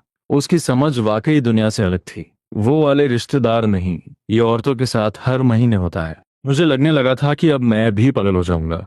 मैं एक लड़की को पीरियड के बारे में समझा रहा था। लू जियाकी ने बस खाली नजरों से सिर हिलाया। यूएर ने कहा था ये पैड इस्तेमाल करना है। हाँ, ये ठीक है, पर आपको यूएर दी के पास जाना चाहिए। मैं ये सब नहीं कर सकता। क्यों? यूएर के पास क्यों जाऊं? तुम बाकियों जैसे नहीं हो, या फिर तुम मुझे पसंद नहीं करते। मैं लाचार होकर खड़ा था। तभी कमरे के दरवाजे पर जोर जोर से खटखटाहट हुई। लू जाकी, दरवाजा खोलो। क्या वूकी तुम्हारे कमरे में है? लिन यूअर की आवाज में बहुत गुस्सा था। जाके दी, जल्दी से इसे पहनिए। शुक्र है कि दरवाजा अंदर से बंद था। अगर लिन यूअर अचानक अंदर आ जाती और ये मंजर देखती, तो वो अपने यानदरे रूप से भी ज्यादा खतरनाक हो जाती। मैंने सबसे पहले उसकी स्कर्ट वापस नीचे की। तुम लोग पक्का अंदर ही हो। अंदर से आवाज सुनकर लिन यूअर और भड़क गई। दाई, जल्दी कीजिए वरना देर हो जाएगी। पर लू जाकी ने मेरी बात नहीं मानी, बल्कि उसने मेरे सिर को पकड़कर नीचे की तरफ खींच लिया। अरे जाकी दी, ये क्या कर रही हैं? उसके शरीर की भीनी महक मेरे चारों तरफ थी। पसंद आया? उसने बड़ी मासूमियत से पूछा, जैसे उसे पता ही ना हो कि बाहर क्या तूफान खड़ा है। मैं पसीने से तरबतर हो चुका था। लू जाकी, दरवाजा खोलो, वरना मैं सच में गुस्सा हो जाऊंगी। दरवाजे के बाहर लिन यूएर का सब्र जवाब दे रहा था। एक मिनट, मैं खोल रहा हूं। मैं झटपट उसकी स्कर्ट से बाहर निकला, सब कुछ ठीक किया और दरवाजा खोला। लिन यूएर ठंडे चेहरे के साथ अंदर आई। पहले मुझे घूरा, फिर शक भरी नजरों से जाकी को देखा। तुम लोग यहाँ क्या कर रहे थे? कुछ नहीं दी। मैंने झूठ बोला, वरना वो यहीं फट जाती। हमने कोई बुरा काम नहीं किया। मैं तो बस भाई से कह रही थी कि ये पैड लगाने में मेरी मदद करे। लू जैकी ने बड़ी सादगी से वो पैड बाहर निकाल कर दिखा दिया। ये कोई बुरा काम नहीं है। तुम्हें सच में लड़के लड़की की मर्यादा का कुछ नहीं पता। लिन यूअर का चेहरा उतर गया। उसे अपनी इस बेवकूफ सहेली पर गुस्सा भी आ रहा था और शर्मिंदगी भी। तो वो की, क्या तुमने सच में मदद की? बिल्कुल नहीं, मैंने मना कर दिया था। मैंने घबराते हुए सफाई दी और बार बार जियाकी को आंख मारी कि कुछ न बोले। भाई को पता चल गया था कि मैंने बदल लिया है, इसलिए बात आगे नहीं बढ़ी। मैं चाहता था कि वो चुप रहे, पर वो तो सब सच उगल रही थी। तुम पागल हो, सुबह मैंने खुद तुम्हें बदल कर दिया था। लिन यूएर अचानक रुकी।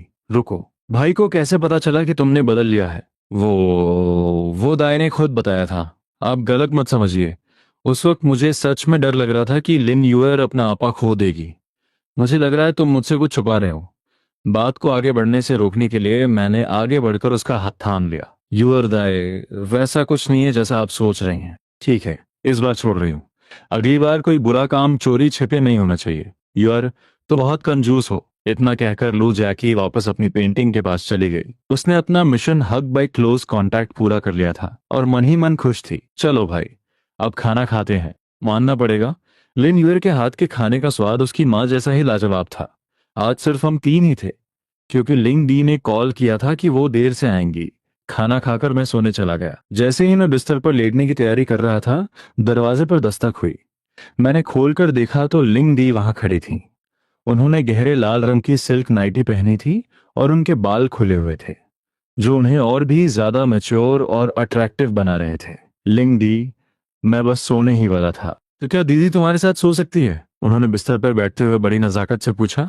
नहीं दीदी, मुझे लगता है मेरी नींद अचानक गायब हो गई है। अगर मैं उनके साथ सो गया तो आगे क्या होगा इसका अंदाजा लगाना मुश्किल नहीं था। अच्छा, नींद नहीं आ रही? तो फिर दीदी के पैरों की मालिश कर दो। इतना कहकर वो मेरे सामने ही बिस्तर पर लेट गईं। मैं आज बहुत थक गई हूँ, मुझे सच में एक अच्छे मसाज की जरूरत है। मालिश? इसका मतलब मुझे उन्हें छूना होगा। यूडी से क्यों नहीं कहती? मैंने हिचकिचाते हुए पूछा। नहीं, मुझे सिर्फ तुमसे ही करवानी है। अब देर मत करो, जल्दी आओ, मैंने थूक गटका। इस वक्त वो वाकई बहुत कातिलाना लग रही थी। अगले दिन मैं अपनी आंखों के नीचे डार्क सर्कल्स लेकर उठा। कल रात लिंग दी की मालिश करना मेरे लिए किसी मीठे टॉर्चर से कम नहीं था। शुक्र है कि मालिश के बाद उन्होंने कोई और हरकत नहीं की, पर मेरी नींद तो उड़ ही चुकी थी। अगले कुछ दिन काफी शांत रहे। स्कूल में मैं बायू और चंद चांचू के साथ वक्त बिताता, और घर पर कभी लू जाकी की मासूम शरारतें होती, तो कभी माँ बेटी का दुलार। मुझे अपनी पावर्स इस्तेमाल करने की जरूरत नहीं पड़ी। आज फ्राइडे था और स्कूल आधा घंटा जल्दी खत्म हो गया। मैं अपनी तय जगह पर खड़ा था, पर वहां लिंगदी की माजराती कार कहीं नहीं दिख रही थी।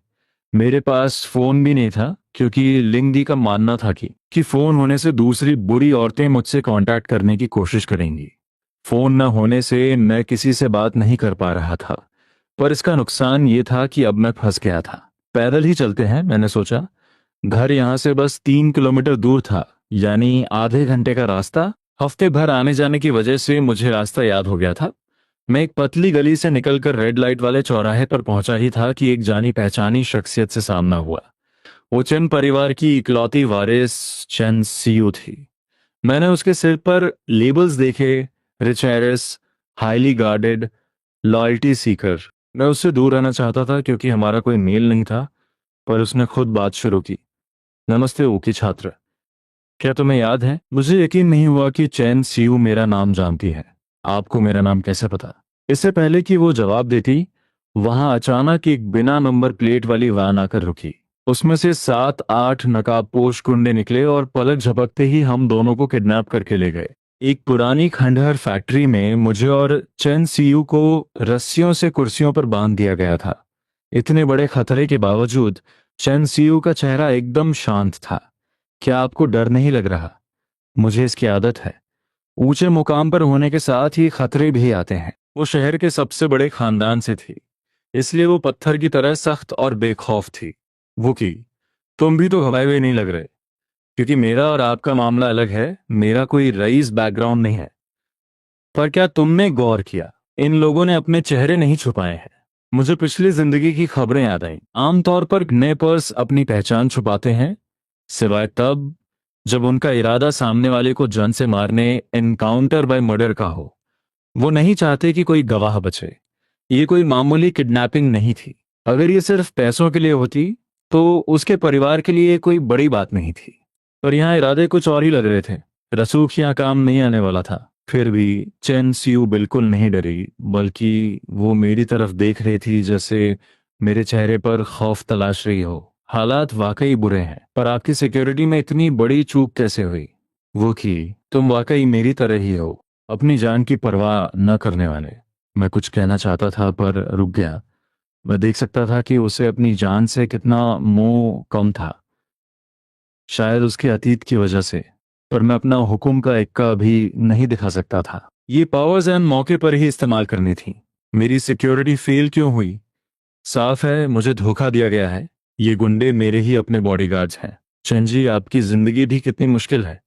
मुझे अपनी वजह से उसे खतरे में देखकर बुरा लग रहा था, पर उसने उल्टा मुझे ही सांत्वना दी। तभी किडनैपर्स का बॉस अंदर आया। माफी चाहते हैं मिस, हम तो बस ऑर्डर्स फॉलो कर रहे हैं। उस हट्टे कट्टे आदमी ने चैन सीईओ के सामने सिर झुकाया। मुझे अंदाजा लगाने दो, ये मेरे उस निकम्मे भाई की चाल है ना? आप एकदम सही कह रही हैं मिस। हम हमेशा से बड़े साहब के वफादार रहे हैं। चैन सीयू पहली बार हंसी, पर वो एक कड़वी हंसी थी। हम तो बस मोहरे हैं, हमें ऊपर का हुक्म मानना पड़ता है। गुंडे ने एक नकली माफी मांगी। उसे पता था कि चैन सीयू एक अच्छी मालिक रही है, पर हालात मजबूर कर देते हैं। क्या तुम इसे वो की छोड़ सकते हो? इसका इस जंग से कोई लेना देना नहीं है। माफी चाहते हैं, बड़े साहब का हुक्म है कि इसे एक एक्सीडेंट दिखाना है, और ये लड़का बलि का बकरा बनने के लिए सबसे सही है। ये पूरी किडनैपिंग एक सोची समझी साजिश थी, ताकि सारा इल्जाम एक अजनबी पर मुड़ दिया जाए। मैं समझ गया कि चैन सीयू से मिलते ही मैं एक गहरे और खूनी दलदल में उतर चुका हूँ। किस्मत को दोष दो भाई, आज तुम्हारा दिन नहीं है, गुंडे ने सपाट आवाज में कहा। असल में तुम लोग एक बहुत बड़ी गलती कर रहे हो। मैंने उसकी बात काटी। क्या? गुंडे का दिल अचानक धड़का। उसने दोबारा मुझे गौर से देखा। चैन जी का मुझसे मिलना उनकी खुशकिस्मती है। पर मुझे चुनना तुम्हारी सबसे बड़ी गलती है। चालाकी मत करो, तुम बच नहीं सकते। बुंडे को एक अनजाना डर सताने लगा। इतने उग्र क्यों हो रहे हो? शायद तुम अपना हुक्म भूल चुके हो और अब बस हमें आजाद करना चाहते हो। इतना कहकर मैंने हिप्नोसिस शुरू किया। मैं अभी आपकी रस्सियां खोलता हूं। जैसे ही मैंने हुक्म दिया वो गुंडा मेरे पास आया और उसने हम दोनों के हाथ पांव खोल दिए। आजाद होते ही चैन सियो की आंखों में हैरानी साफ दिख रही थी। उसे पता था कि ये लोग अपने हुक्म के कितने पक्के थे। बॉस, आप ये क्या कर रहे हैं? इन्हें जाने मत दीजिए, वरना सजा मिलेगी। पीछे खड़े चेले चिल्लाते हुए आगे आए और रास्ता रोक लिया। वो कि क्या अब हम जिगरी यार, लाइफ एंड डेथ फ्रेंड्स बन गए हैं? हमें बस मुसीबत के साथ ही कहना चाहिए। मैं इसकी बात को सही किया। चेंसियो ने फैक्ट्री वाली बात पर कोई सवाल नहीं किया। उसे पता था कि मेरे पास कुछ राज है। क्या तुम्हें घर का रास्ता पता है? नहीं, मैं वान में आया था। बस इतना याद है कि जंगल और पत्थरों वाला रास्ता था। ये शहर का बाहरी इलाका है। पहले शहर की तरफ चलते हैं। इतना कहकर चेंसियो ने मेरा हाथ थाम लिया। हम आधे घंटे तक जंगल और पक्की सड़कों पर पैदल चलते रहे। हैरानी की बात थी कि उसने एक बार भी थकने की शिकायत नहीं की। शायद सुरक्षित होने का एहसास उसे ताकत दे रहा था। अब घर कैसे जाओगे? एक टैक्सी ले लूंगा। शाम ढल रही थी। अगर मैं अभी टैक्सी लेकर निकला तो घर वाले सवाल नहीं करेंगे। क्या तुम मेरे साथ एक जगह चल सकते हो? चेंसियो ने मेरा हाथ अभी भी कसकर पकड़ा हुआ था। बस आगे एक फूड स्ट्रीट है। मैं थोड़ा हिचकिचाया। अगर और देर हुई तो घर पर बवाल हो जाएगा। वो की, क्या तुमने सिंड्रेला सिंड्रेला की कहानी सुनी है? इतना कहकर उसने मेरा हाथ छोड़ा और सड़क की लाइट के नीचे एक चक्कर लगाया। उसकी स्लेटी रंग की ड्रेस सुनहरी चमकने लगी और उसके चेहरे पर एक मासूम मुस्कान आ गई। उसकी रईसी वाला अंदाज गायब हो चुका था। अब वो बस एक साधारण लड़की लग रही थी। वाकई राजकुमारी अब सिंड्रेला बन गई है, मैंने उसे देखकर कहा। अपनी फैमिली की वजह से उसे कभी आम जिंदगी जीने का मौका नहीं मिला था। आज मैं अपनी रूह की गहराई से बस एक आम इंसान बनकर रहना चाहती हूँ। वो रुकी और उसका चेहरा थोड़ा उदास हो गया। तो क्या तुम मेरी इस छोटी सी ख्वाहिश को पूरा करने में मेरा साथ दोगे? उसने अपनी हथेली मेरे सामने फैलाई। जरूर। एक लड़की की इतनी सच्ची गुजारिश को मैं ठुकरा नहीं सका। आज तुमसे मिलना मेरी जिंदगी की सबसे बड़ी खुशनसीबी है। वो धीरे से मेरे करीब आई और मेरा हाथ थामा। ऑफिस छूटने का वक्त था, इसलिए बाजार में काफी भीड़ थी। चंशियो बच्चों की तरह खुश थी, जैसे वो बरसों की कसर आज ही पूरी कर लेना चाहती हो। जब हम गली के आखिर में पहुंचे तो वहां एक छोटा सा स्टॉल था जो छोटी मोटी एक्सेसरीज बेच रहा था। वो कि मुझे एक तोहफा दो ना।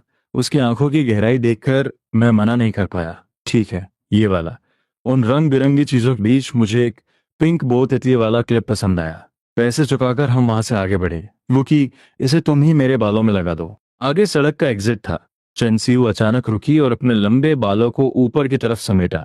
वो एक बहुत ही शालीन ग्रेसफुल अंदाज में मेरे आखिरी स्पर्श का इंतजार कर रही थी। मैंने धीरे से वो क्लिप उसके बालों में लगा दी। कैसी लग रही हूं? उसने अपना सिर थोड़ा सा हिलाया और उम्मीद भरी नजरों से पूछा। बहुत सुंदर। ये सफेद रंग मेरी दी हुई निशानी के साथ और भी खिल रहा है। इतना ही काफी है। पर अब सिंड्रेला को वापस राजकुमारी बनना होगा। उसकी नजरों में फिर से वही गंभीरता आ गई। एक पल में वो मासूम लड़की फिर से ताकतवर खानदान की वारिस बन गई। पास खड़ी ब्लैक रोल्स रॉयस की तरफ बढ़ते हुए उसने अलविदा कहा। राजकुमारी से सिंड्रेला और फिर राजकुमारी, वाकई जादुई है। मैंने अपना सिर हिलाया और मुस्कुराया। अरे नहीं, लिंगी घर पर इंतजार कर रही होंगी। चेहरे पर उनकी याद आते ही मैं घबरा गया और एक टैक्सी बुलाकर घर की तरफ भागा। शुक्र है कि अंधेरा होने से पहले पहुंच गया। उम्मीद है कि वो लोग गुस्सा नहीं होंगे।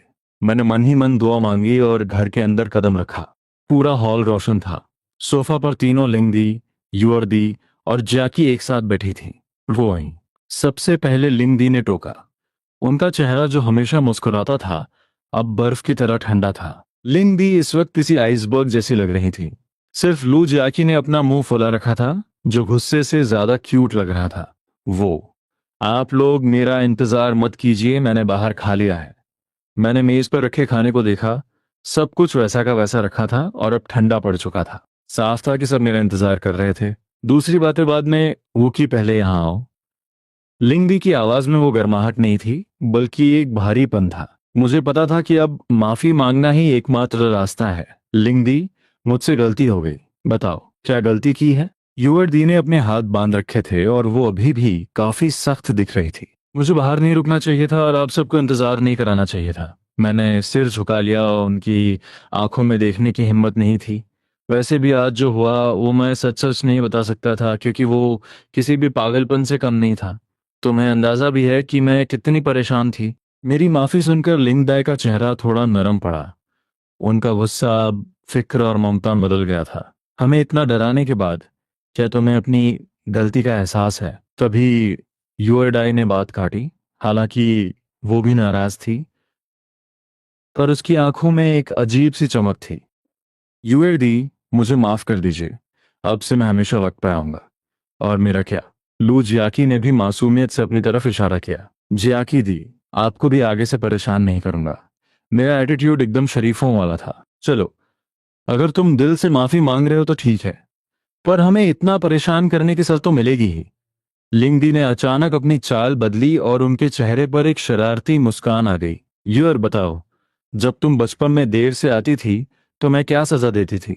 मम्मी, अब वो पुरानी बातें मत छेड़िए। यूरदी अचानक झेंप गई, जैसे उसका कोई काला इतिहास खुलने वाला हो। शायद पिटाई स्पैंकिंग होती थी।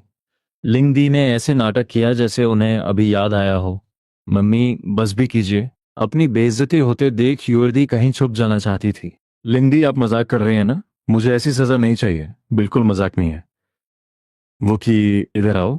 उन्होंने फिर से सख्त होने का नाटक किया। मम्मी, अपनी ये बचकानी हरकतें बंद कीजिए। युवरदी ने साफ मना कर दिया। ठीक है, अगर युवर को मंजूर नहीं है तो सजा का तरीका बदल देते हैं। लिंगदी मुस्कुराई और अपनी बाहें फैला दी। अगले ही पल उन्होंने मुझे अपनी बाहों में ऐसा भींचा कि मेरा दम ही निकल गया। मेरा चेहरा उनकी छाती में दब चुका था।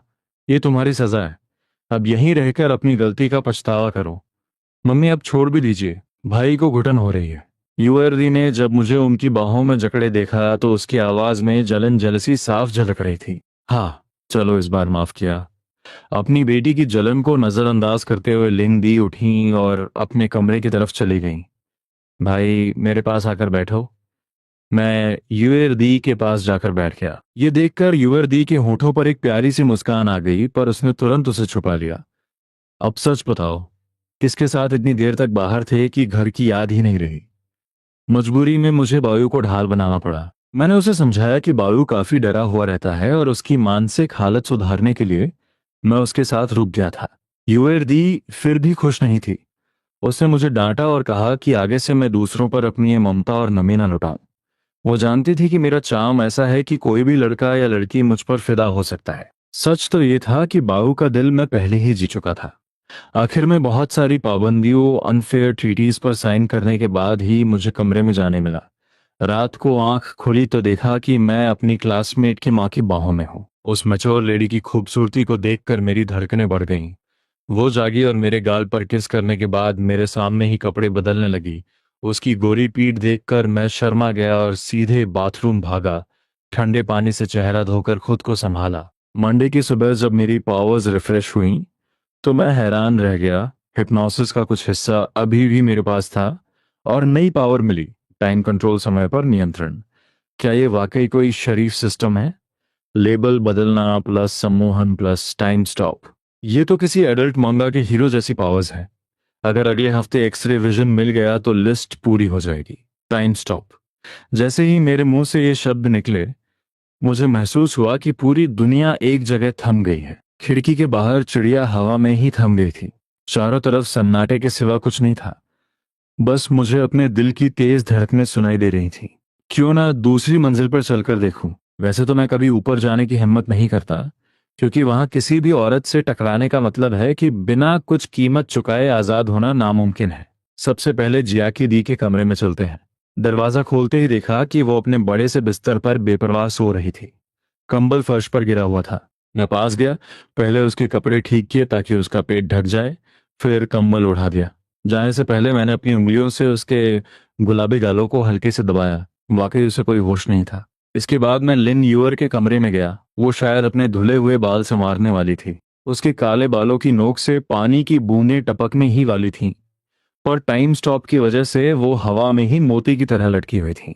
मैं उसके पास गया। मैंने मेज से ड्रायर उठाया और मुस्कुराते हुए उसके बालों को सुखाने लगा। पता नहीं युवर्दी अपने लंबे बालों का ख्याल कैसे रखती है, ये कितने रेशमी और मुलायम थे। मैं पहली बार किसी लड़की के बाल संवार रहा था, इसलिए मेरे हाथ बहुत संभल कर चल रहे थे। कुछ मिनटों बाद जब उसके बाल एकदम चमकने लगे, तब मैं दबे पांव कमरे से बाहर निकल आया। अभी पावर खत्म नहीं हुई थी, तो सोचा लिंग दे के कमरे का भी चक्कर लगा लूं। पर जैसे ही दरवाजा खोला, मैंने तुरंत बंद कर दिया। बुरी बात, बुरी बात। मैंने मन ही मन खुद को टोका और तेज से नीचे की तरफ भागा। शुक्र है टाइम स्टॉप था, वरना अगर लिंग दाई को पता चलता कि मैंने क्या देख लिया है तो वो मुझे कमरे से बाहर आने का मौका ही नहीं देती। अपने कमरे में आकर मैंने हिसाब लगाया कि ये पावर 10 मिनट तक रहती है। उन थमे हुए पलों को याद करके मुझे हंसी आ गई। युवड़ी बाद में कितनी हैरान होगी। अभी एक बार और टाइम स्टॉप करने का मौका बचा था, जो मैंने स्कूल के लिए बचा कर रखा। जैसे ही स्कूल पहुंचा, किसी ने मेरे कंधे पर हाथ रखा। मुड़कर देखा तो चेन शियू थी। शियू छात्र, गुड मॉर्निंग। पर मेरी बात अधूरी ही रह गई क्योंकि उसने मेरा मुंह दबा दिया। वूची, क्या तुम हमारा वादा भूल गए? उसका शरीर मुझसे सट गया था। उसकी उंगलियां मेरी गर्दन पर रेंग रही थीं और जानबूझकर मेरे एडम्स एप्पल के पास खेल रही थी। अपना मनचाहा नाम सीयू सुनकर ही उसने मुझे छोड़ा। पिछले हफ्ते वाले उस गुंडे का क्या हुआ? क्या आपने उसे ढंग से निपटा दिया? मैंने पिछली किडनैपिंग के बारे में पूछा। ऐसी छोटी चीजों के लिए तुम्हें परेशान होने की जरूरत नहीं है, उसने बड़ी बेबाकी से जवाब दिया। फिर मेरे कान के पास फुसफुसाते हुए बोली, अब अगर तुम चाहो भी तो उसे ढूंढ नहीं पाओगे। ये सुनकर मेरे शरीर में एक सिहरन दौड़ गई। मेरे बगल में खड़ी ये खूबसूरत हसीना मेरी सोच से कहीं ज्यादा खतरनाक थी। अरे एसयू, तुम फिर से गले क्यों लग रही हो? जैसे ही वो सीरियस माहौल खत्म हुआ, उसने मेरा हाथ फिर से थाम लिया। दोस्तों के बीच इतनी नजदीकी तो नॉर्मल है ना? मैं कहना तो चाहता था कि बिल्कुल नॉर्मल नहीं है। इस तरह हाथ पकड़ना सिर्फ कपल्स के बीच होता है। पर वो अभी अभी शांत हुई थी, इसलिए मैं उसे और भड़काना नहीं चाहता था। चलो, मैं तुम्हें तुम्हारी क्लास तक छोड़ देता हूँ। मैंने बीच का रास्ता निकाला ताकि वो चैन क्यांचू से न टकरा जाए और कोई हंगामा ना हो। वुची, शायद तुम्हें गलत फहमी हुई है। चेन सीयू ने मुड़कर मेरी तरफ देखा और उसके होठों पर एक प्यारी सी मुस्कान आ गई। अब मैं पुरानी क्लास में नहीं हूं। क्या तुम तुम मेरी ही क्लास में तो नहीं आ गई? मेरे दिल में एक बुरा सा ख्याल आया। मैं सन्न रह गया और मन ही मन डरने लगा। बधाई हो, तुम्हारा अंदाजा सही है। इनाम के तौर पर तुम मेरे बेंच पार्टनर बने। जब हम दोनों एक साथ क्लास के दरवाजे पे पहुंचे तो पूरी क्लास में सन्नाटा छा गया। वो स्कूल ब्यूटी जो कभी किसी को घास नहीं डालती थी, आज मेरा हाथ पकड़कर चिपकी हुई थी। ये नजारा सबके होश उड़ा देने वाला था। लगता है चंद छात्र पहले ही पहुंच गईं, तभी क्लास टीचर दरवाजे पर दिखाई दिए। वो की, अपनी जगह पर बैठ जाओ। मैंने बिना किसी को भनक लगे सीयू का हाथ धीरे से हटाया। जैसे ही मैं बैठा, चिंचांचू की गुस्से भरी आवाज सुनाई दी। वो की, तुम्हारा इसके साथ क्या चक्कर है? मैं सवालों से बचना चाहता था, इसलिए बात घुमा दी। चलो टीचर की बात सुनते हैं। मेरा नाम चेन सीयू है। हैरान होने की जरूरत नहीं है। सीयू की रोबीली नजरें पूरी क्लास पर घूमी और सबने चुपचाप अपना सिर झुका लिया। और जैसे ही उसकी नजर मेरे बगल वाली सीट पर पड़ी, उसकी भौहें तन गई। वहां बैठी चेन की आंशियों भी पीछे नहीं हटी और उसे घूरने लगी। ऊंची, तुमने तो कहा था तुम उसे अभी अभी मिले हो। मुझे यहाँ बैठना है। क्या तुम अपनी जगह छोड़ सकती हो? सीयू सीयू चेन चांचू के सामने खड़ी हो गई और उसकी सीट की तरफ इशारा किया। मैं अपनी सीट तुम्हें क्यों दूं? चांचू ने भी कड़े तेवर दिखाए। दोनों के बीच जबरदस्त कोल्ड वॉर शुरू हो चुका था। सीयू का चेहरा नहीं बदला। उसने शांति से कहा, सिर्फ इसलिए क्योंकि मैं और वुकी पक्के दोस्त हैं, जैसे कि और कोई नहीं है। वुकी मेरा सबसे जिगरी यार ब्रदर है। इतना कहकर क्यांचो ने मेरे कंधे पर हाथ रख दिया। तुम्हारी हरकतें कुछ ज्यादा ही बढ़ रही हैं। तुम थोड़ी डबल स्टैंडर्ड नहीं हो रही? अभी तुम इसका हाथ पकड़ कर आ रही थी और अब सिर्फ दोस्ती की बात कर रही हो। क्यांचो उसे नफरत से देख रही थी। लगता है तुम्हें मुझसे काफी शिकायतें हैं, पर मुझे तुम्हारा शुभ नाम नहीं पता। मेरा नाम चेन कैंचियो है। अगर बदला लेना चाहती हो तो ले लो, मैं डरती नहीं हूँ। क्यांचियो ने सीधे अपना परिचय दे दिया। वुकी, क्या इन दोनों के बीच लड़ाई हो जाएगी? बॉय ने सहन कर धीरे से पूछा। शायद नहीं, मैंने कड़वी मुस्कान के साथ सिर हिलाया। क्लास होने की वजह से सीयू ने झगड़ा नहीं बढ़ाया। उसने बस पहली रो के कुछ बच्चों को वहां से हटाया और अकेले मेरे ठीक आगे वाली सीट पर बैठ गई। ब्रेक होते ही बाकी बच्चे खौफ के मारे वहां से भाग निकले। क्लास में सिर्फ हम चार ही बचे थे। दोपहर हो गई है सीयू, क्या तुम नहीं जाओगी? इन दोनों की वजह से मेरा दम घुट रहा था। मुझे कम से कम एक को तो वहां से भेजना ही था, वरना ये दुश्मनी किसी बड़े धमाके में बदल जाती। चेन चियांचू अपनी जगह से हिलने को तैयार नहीं थी, इसलिए मैंने सीयू को मनाने की कोशिश की। वो की, क्या तुम मुझे कहीं ले जाना चाहते हो? सीयू की आंखें चमक उठी, जैसे उसने मेरा इशारा बिल्कुल नहीं समझा हो। वो की सिर्फ हमारे साथ रहेगा, वो कहीं नहीं जाएगा। चियांचू ने तनकर बैठते हुए कहा और दुश्मनी भरी नजरों से सीयू को देखा। वो धीरे धीरे मेरे और करीब खिसकने लगी। चैन छात्र, एक दोस्त के नाते क्या तुम अपनी सीमा पार नहीं कर रही हो? जैसे ही हमारे कंधे टकराने वाले थे, सीयू का चेहरा काला पड़ने लगा। तुम्हें क्या? ये मेरे और वूकी के बीच की बात है। चांचू ने उसे पूरी तरह इग्नोर करते हुए अपनी हरकतें जारी रखी। तो वूकी, तुम्हें क्या लगता है? दोनों की आंखों में एक दूसरे को खत्म करने वाला गुस्सा साफ था, और उन्होंने गेंद फिर से मेरे पाले में डाल दी। ये इधर कुआं उधर खाई वाली फीलिंग कैसी थी? अभी तो हमारा रिश्ता इतना गहरा भी नहीं हुआ था कि ये नौबत आए। इस खींचतान के बीच मैंने अपना ब्रह्मास्त्र चलाया, टाइम स्टॉप। अगर मैं वक्त नहीं रोकता तो ये दोनों पक्का एक दूसरे के बाल नोच लेती। स्कूल के मैदान में चंसियू मुझ पर झुककर मेरा हाथ ऐसे पकड़े हुए थी जैसे कोई हथकड़ी हो। मेरे वहां से निकलने के बाद दोनों लड़कियां अलग अलग रास्तों पर चली गईं, पर सीयू तो जादुई रूप से फिर से मेरे सामने खड़ी थी। सीयू, क्या तुम अब शांत हो? तुम्हें क्यों लगा कि मैं गुस्सा हूं? उसकी मुस्कान तो थी, पर वो तूफान से पहले वाली शांति जैसी लग रही थी। क्योंकि मैं तुम्हें वहां छोड़कर भाग आया था। तुम्हारे भागने से मैं खुश हूं। क्यों? मैंने हैरानी से पूछा। क्योंकि अगर तुम नहीं भागते तो हमें अकेले वक्त बिताने का मौका कैसे मिलता? पर अगर तुम्हें माफी चाहिए तो तुम्हें मेरे साथ एक खास जगह चलना होगा। इतना कहकर वो मुझे खींच कर ले गई। सीयू, हम कहाँ जा रहे हैं? हर कार है। पूछो मत, बस गाड़ी में बैठो। सामने वही आलिशान ब्लैक रोल्स रॉयस खड़ी थी। पिछली सीट पर बैठते ही सीयू भी मेरे बिल्कुल करीब आकर बैठ गई। सीयू, क्या तुम थोड़ा उधर हो सकती हो? जगह काफी थी, पर वो मुझसे चिपकी हुई थी। नहीं, मेरी गाड़ी में सब मेरी मर्जी से होगा। उसका रुतबा फिर से लौटने लगा था। जैसे ही कार चली, मुझे अपनी जांघों पर भारीपन महसूस हुआ। सीयू, तुम। उसने अपनी आंखें बंद की और अपना सिर मेरी गोद में रख दिया। जब लड़की लेटी हो तो बोलना नहीं चाहिए। उसकी बड़ी बड़ी आंखें सीधे मुझे निहार रही थीं। पर तुम ऐसे गिर सकती हो। मुझे यकीन है कि तुम मुझे गिरने से पहले थाम लोगे। उसे रत्ती भर भी फिक्र नहीं थी, बल्कि उसने और आरामदायक पोजीशन बना ली। ठीक है, लेटी रहो। उसका भरोसा इस हद तक था कि मैं कुछ नहीं कह पाया। कम से कम लिंगदी की हरकतों से तो ये तकिया बनना ज्यादा आसान था। बिना उस रोबीले अंदाज के वो शांत सोती हुई सीयू और भी ज्यादा अट्रैक्टिव लग रही थी। कार चलती रही और अंदर सन्नाटा छाया रहा। उस माहौल में मैंने भी पीछे की तरफ सिर टिकाया और आराम से सो गया। मुझे नहीं पता था कि मेरे सोते ही सीयू ने अपनी आंखें खोल ली थी। सो जाओ, तुम्हारे सोने के बाद ही तो मैं अपनी मनमानी कर सकती हूँ। एक कोमल आवाज मेरे कानों में गूंजी, और मैं नींद के आगोश में था। पता नहीं कितनी देर सोया, पर सपने में मुझे बहुत ही कोमल एहसास हो रहे थे। सपने में कुछ मेरे बहुत करीब था, पर साफ नहीं दिख रहा था। उस कोमल चीज की वजह से मेरी सांस फूलने लगी। जब सांस लेना मुश्किल हो गया तब मेरी आंख खुली। आंख खुलते ही मैंने खुद को एक अनजान जगह पाया। वो की, हम पहुंच गए हैं। ये सीयू की आवाज थी। मैं पूरी तरह होश में आया। ये कौन सी जगह है? जाहिर है, मेरा घर। उस आलीशान और रईस कमरे को देखकर मैं दंग रह गया। आधी नींद में ही मुझे घर उठा लाया गया था। सीयू ने मेरे कंधों को पकड़ा और मुझे प्रिंसेस कैरी गोद में उठाकर खड़ी हो गई। मैं उसकी गोद में था और वो अपने परिवार के प्रति अपनी नफरत और अकेलेपन की बातें सुना रही थी। वाकई, आपने बहुत कुछ सहा है। मेरे दिल से ये बात निकली, बड़े घरानों की चमक धमक सिर्फ दिखावा होती है।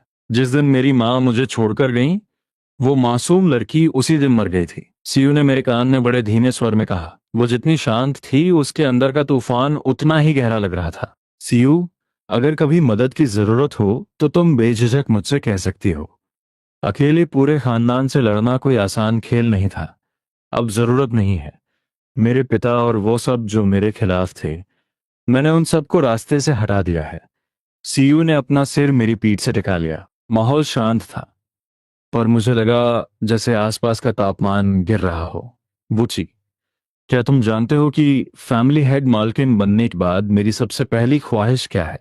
नहीं, शायद इंतकाम। मेरी सबसे बड़ी ख्वाहिश है तुम्हें अपने घर की बहू बनाकर लाना, ब्याह कर लाना। सीयू की इस अचानक बात ने मेरे हाथ पांव ठंडे कर दिए। वुची, क्या तुम मना करोगे?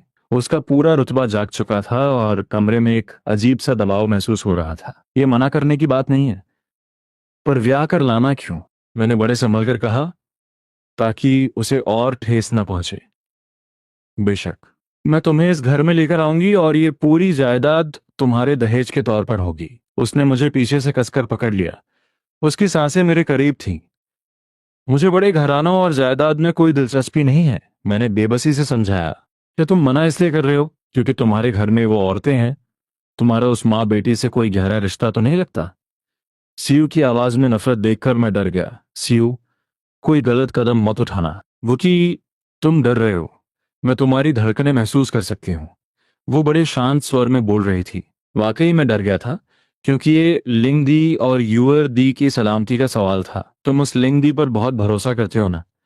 ये भरोसा नहीं, एहसान है। मैं अंदर से टूट रहा था, पर सीयू उतनी ही रिलैक्स होती जा रही थी। कैसा एहसान? क्या तुम उसके दामाद बनना चाहते हो या उसके पति? वो मेरे परिवार जैसी हैं, मैं ऐसा कभी सोच भी नहीं सकता। अब पूरी कमान सीयू के हाथ में थी और मैं बस सफाई दे रहा था। मैं तुम पे यकीन करती हूँ, पर उनके इरादे तुम्हारे लिए नेक नहीं है। सीयू के हाथ मेरी गर्दन के चारों तरफ रेंगने लगे। अगर उन्हें कुछ भी हुआ तो मैं तुम्हें कभी माफ नहीं करूंगा। इस बार मेरा लहजा बहुत सख्त था। मुझे उसकी घबराहट महसूस हुई। पूछी, तुम उन औरतों के लिए मुझे धमकी दे रहे हो? तो फिर मैं, मेरे लिए तुम्हारे दिल में क्या जगह है? सीयू की आवाज कांपने लगी। सीयू, तुम बहुत अच्छी हो और हम मौत के साथ ही जिगरी दोस्त हैं, है ना? पर तुम जानते हो, मैं सिर्फ दोस्त बनकर खुश नहीं रहने वाली। सीयू का हमला इतना तेज था कि मैं निरुत्तर हो गया। क्या हम तुम्हारे परिवार से बढ़कर नहीं हो? जवाब दो। उसने एक ऐसा सवाल किया जिसका जवाब देना नामुमकिन था। वो मुझे सबसे पहले मिले थे। इससे पहले कि मैं अपनी बात पूरी करता, उसने मुझे रोक दिया और पीछे हट गई। मैंने मुड़कर देखा। सीईओ के चेहरे पर एक ठंडी मुस्कान थी। लगता है पहले आने वालों को फायदा मिल गया। मैंने उसके लेबल्स में बदलाव देखा, यानदेरे, पोजेसिव, एक्स कुल्हाड़ी। मैं बुरी तरह डर गया था। इस युद्ध की घोषणा के बाद मुझे लगा कि मेरी शांत जिंदगी अब खत्म हो चुकी है। अच्छी खबर यह थी कि वो मेरे परिवार को नुकसान नहीं पहुंचाएगी, पर बुरी खबर यह कि सीयू अब लिंगदी और मेरे आसपास की हर लड़की के खिलाफ जंग छेड़ने वाली है। आंख खुली तो देखा कि मैं अपनी क्लासमेट की माँ की बाहों में हूँ। उस मिचर सुंदरी को देखकर मेरा फिर से वही हाल हुआ। वो जागी, मुझे चूमा और मेरे सामने ही कपड़े बदलने लगी। उसकी पीठ की वो चमक। खैर, स्कूल वापस लौटते समय मैं क्लास में नहीं गया। मैंने बाहर जाने का नाटक किया और देखा कि लिंगडी कार लेकर खड़ी थी। कार में बैठते ही उनकी खुशी साफ दिख रही थी। उन्हें मुझे लेने आना बहुत पसंद था। वो की, क्या हुआ? तुम्हारी तबीयत तो ठीक है? उन्होंने मेरी बेचैनी भांप ली और पास आने लगी। नहीं, कुछ नहीं। मैं जितना छुपा रहा था उतना ही अजीब लग रहा था।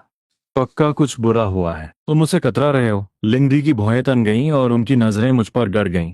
वाकई कुछ नहीं है, मैं कमरे में जा रहा हूं। तुम हमसे भाग रहे हो।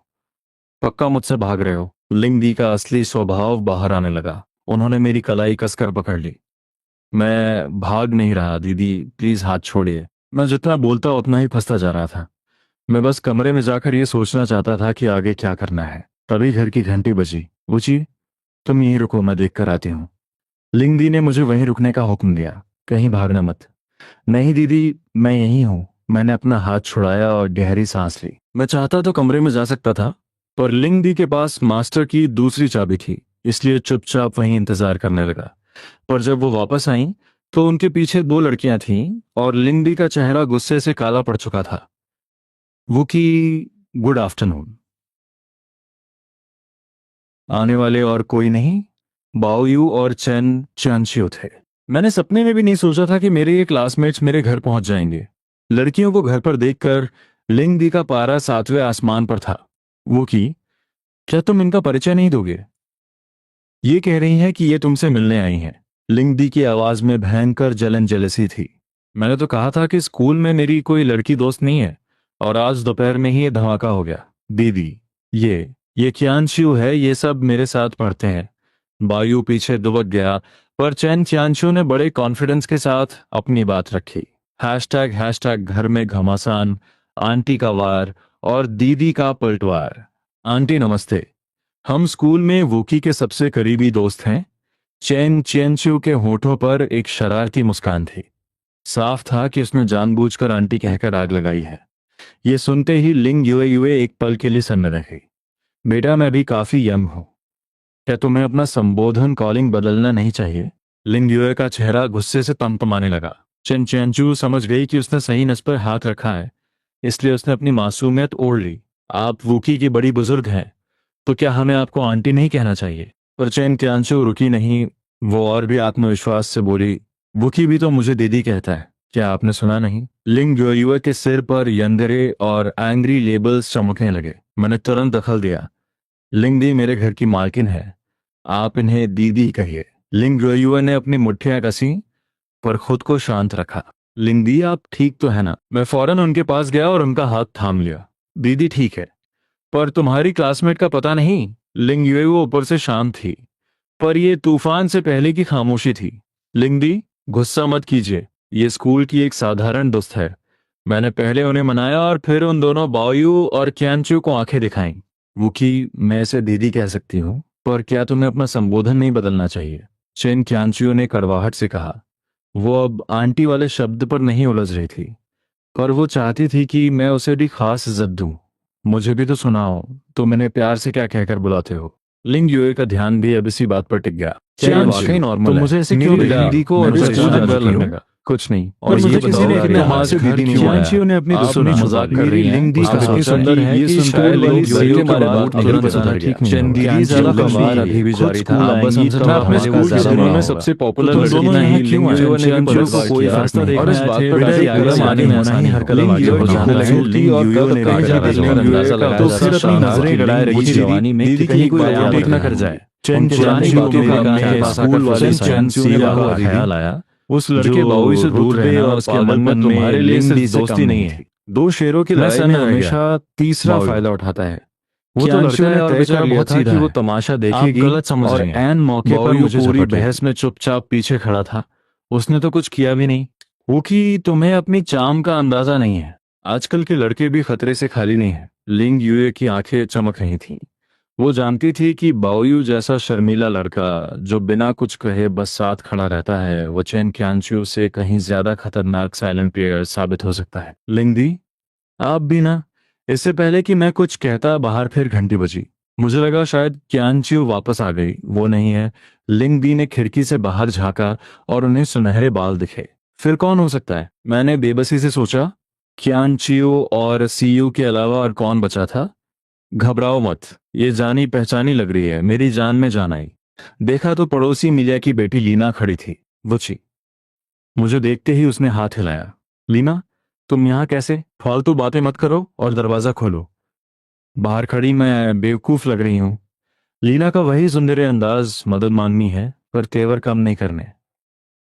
मेरे घर में और लोग भी हैं। मैंने उसे इशारा किया कि संभल कर रहे।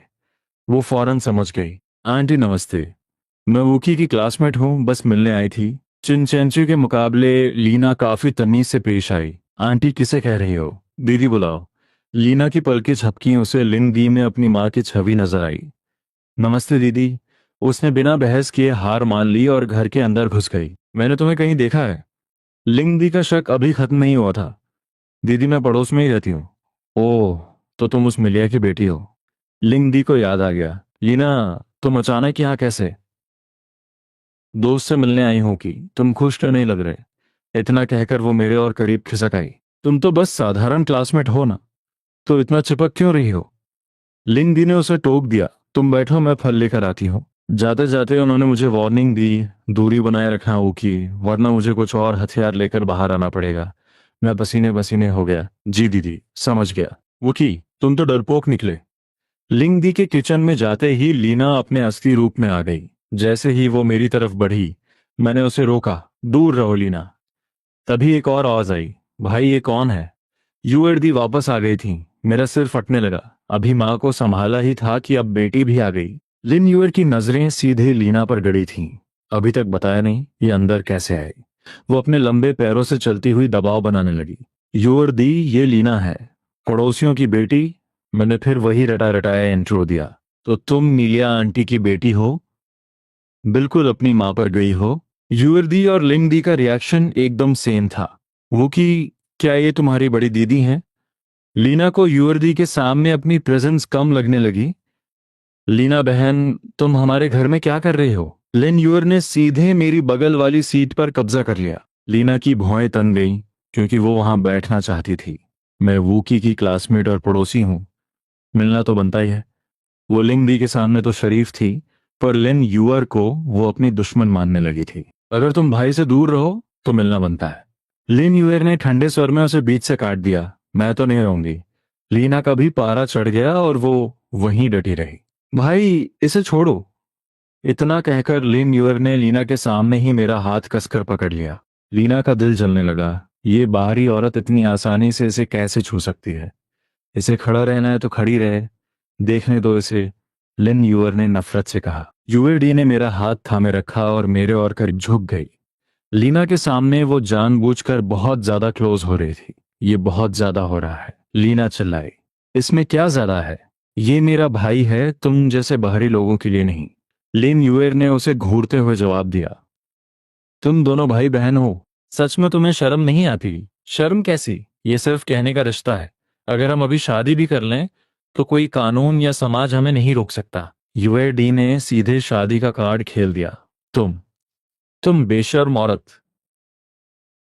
लीना बुरी तरह भड़क गई। ठीक उसी पल लिंग दी किचन से फल लेकर बाहर आई।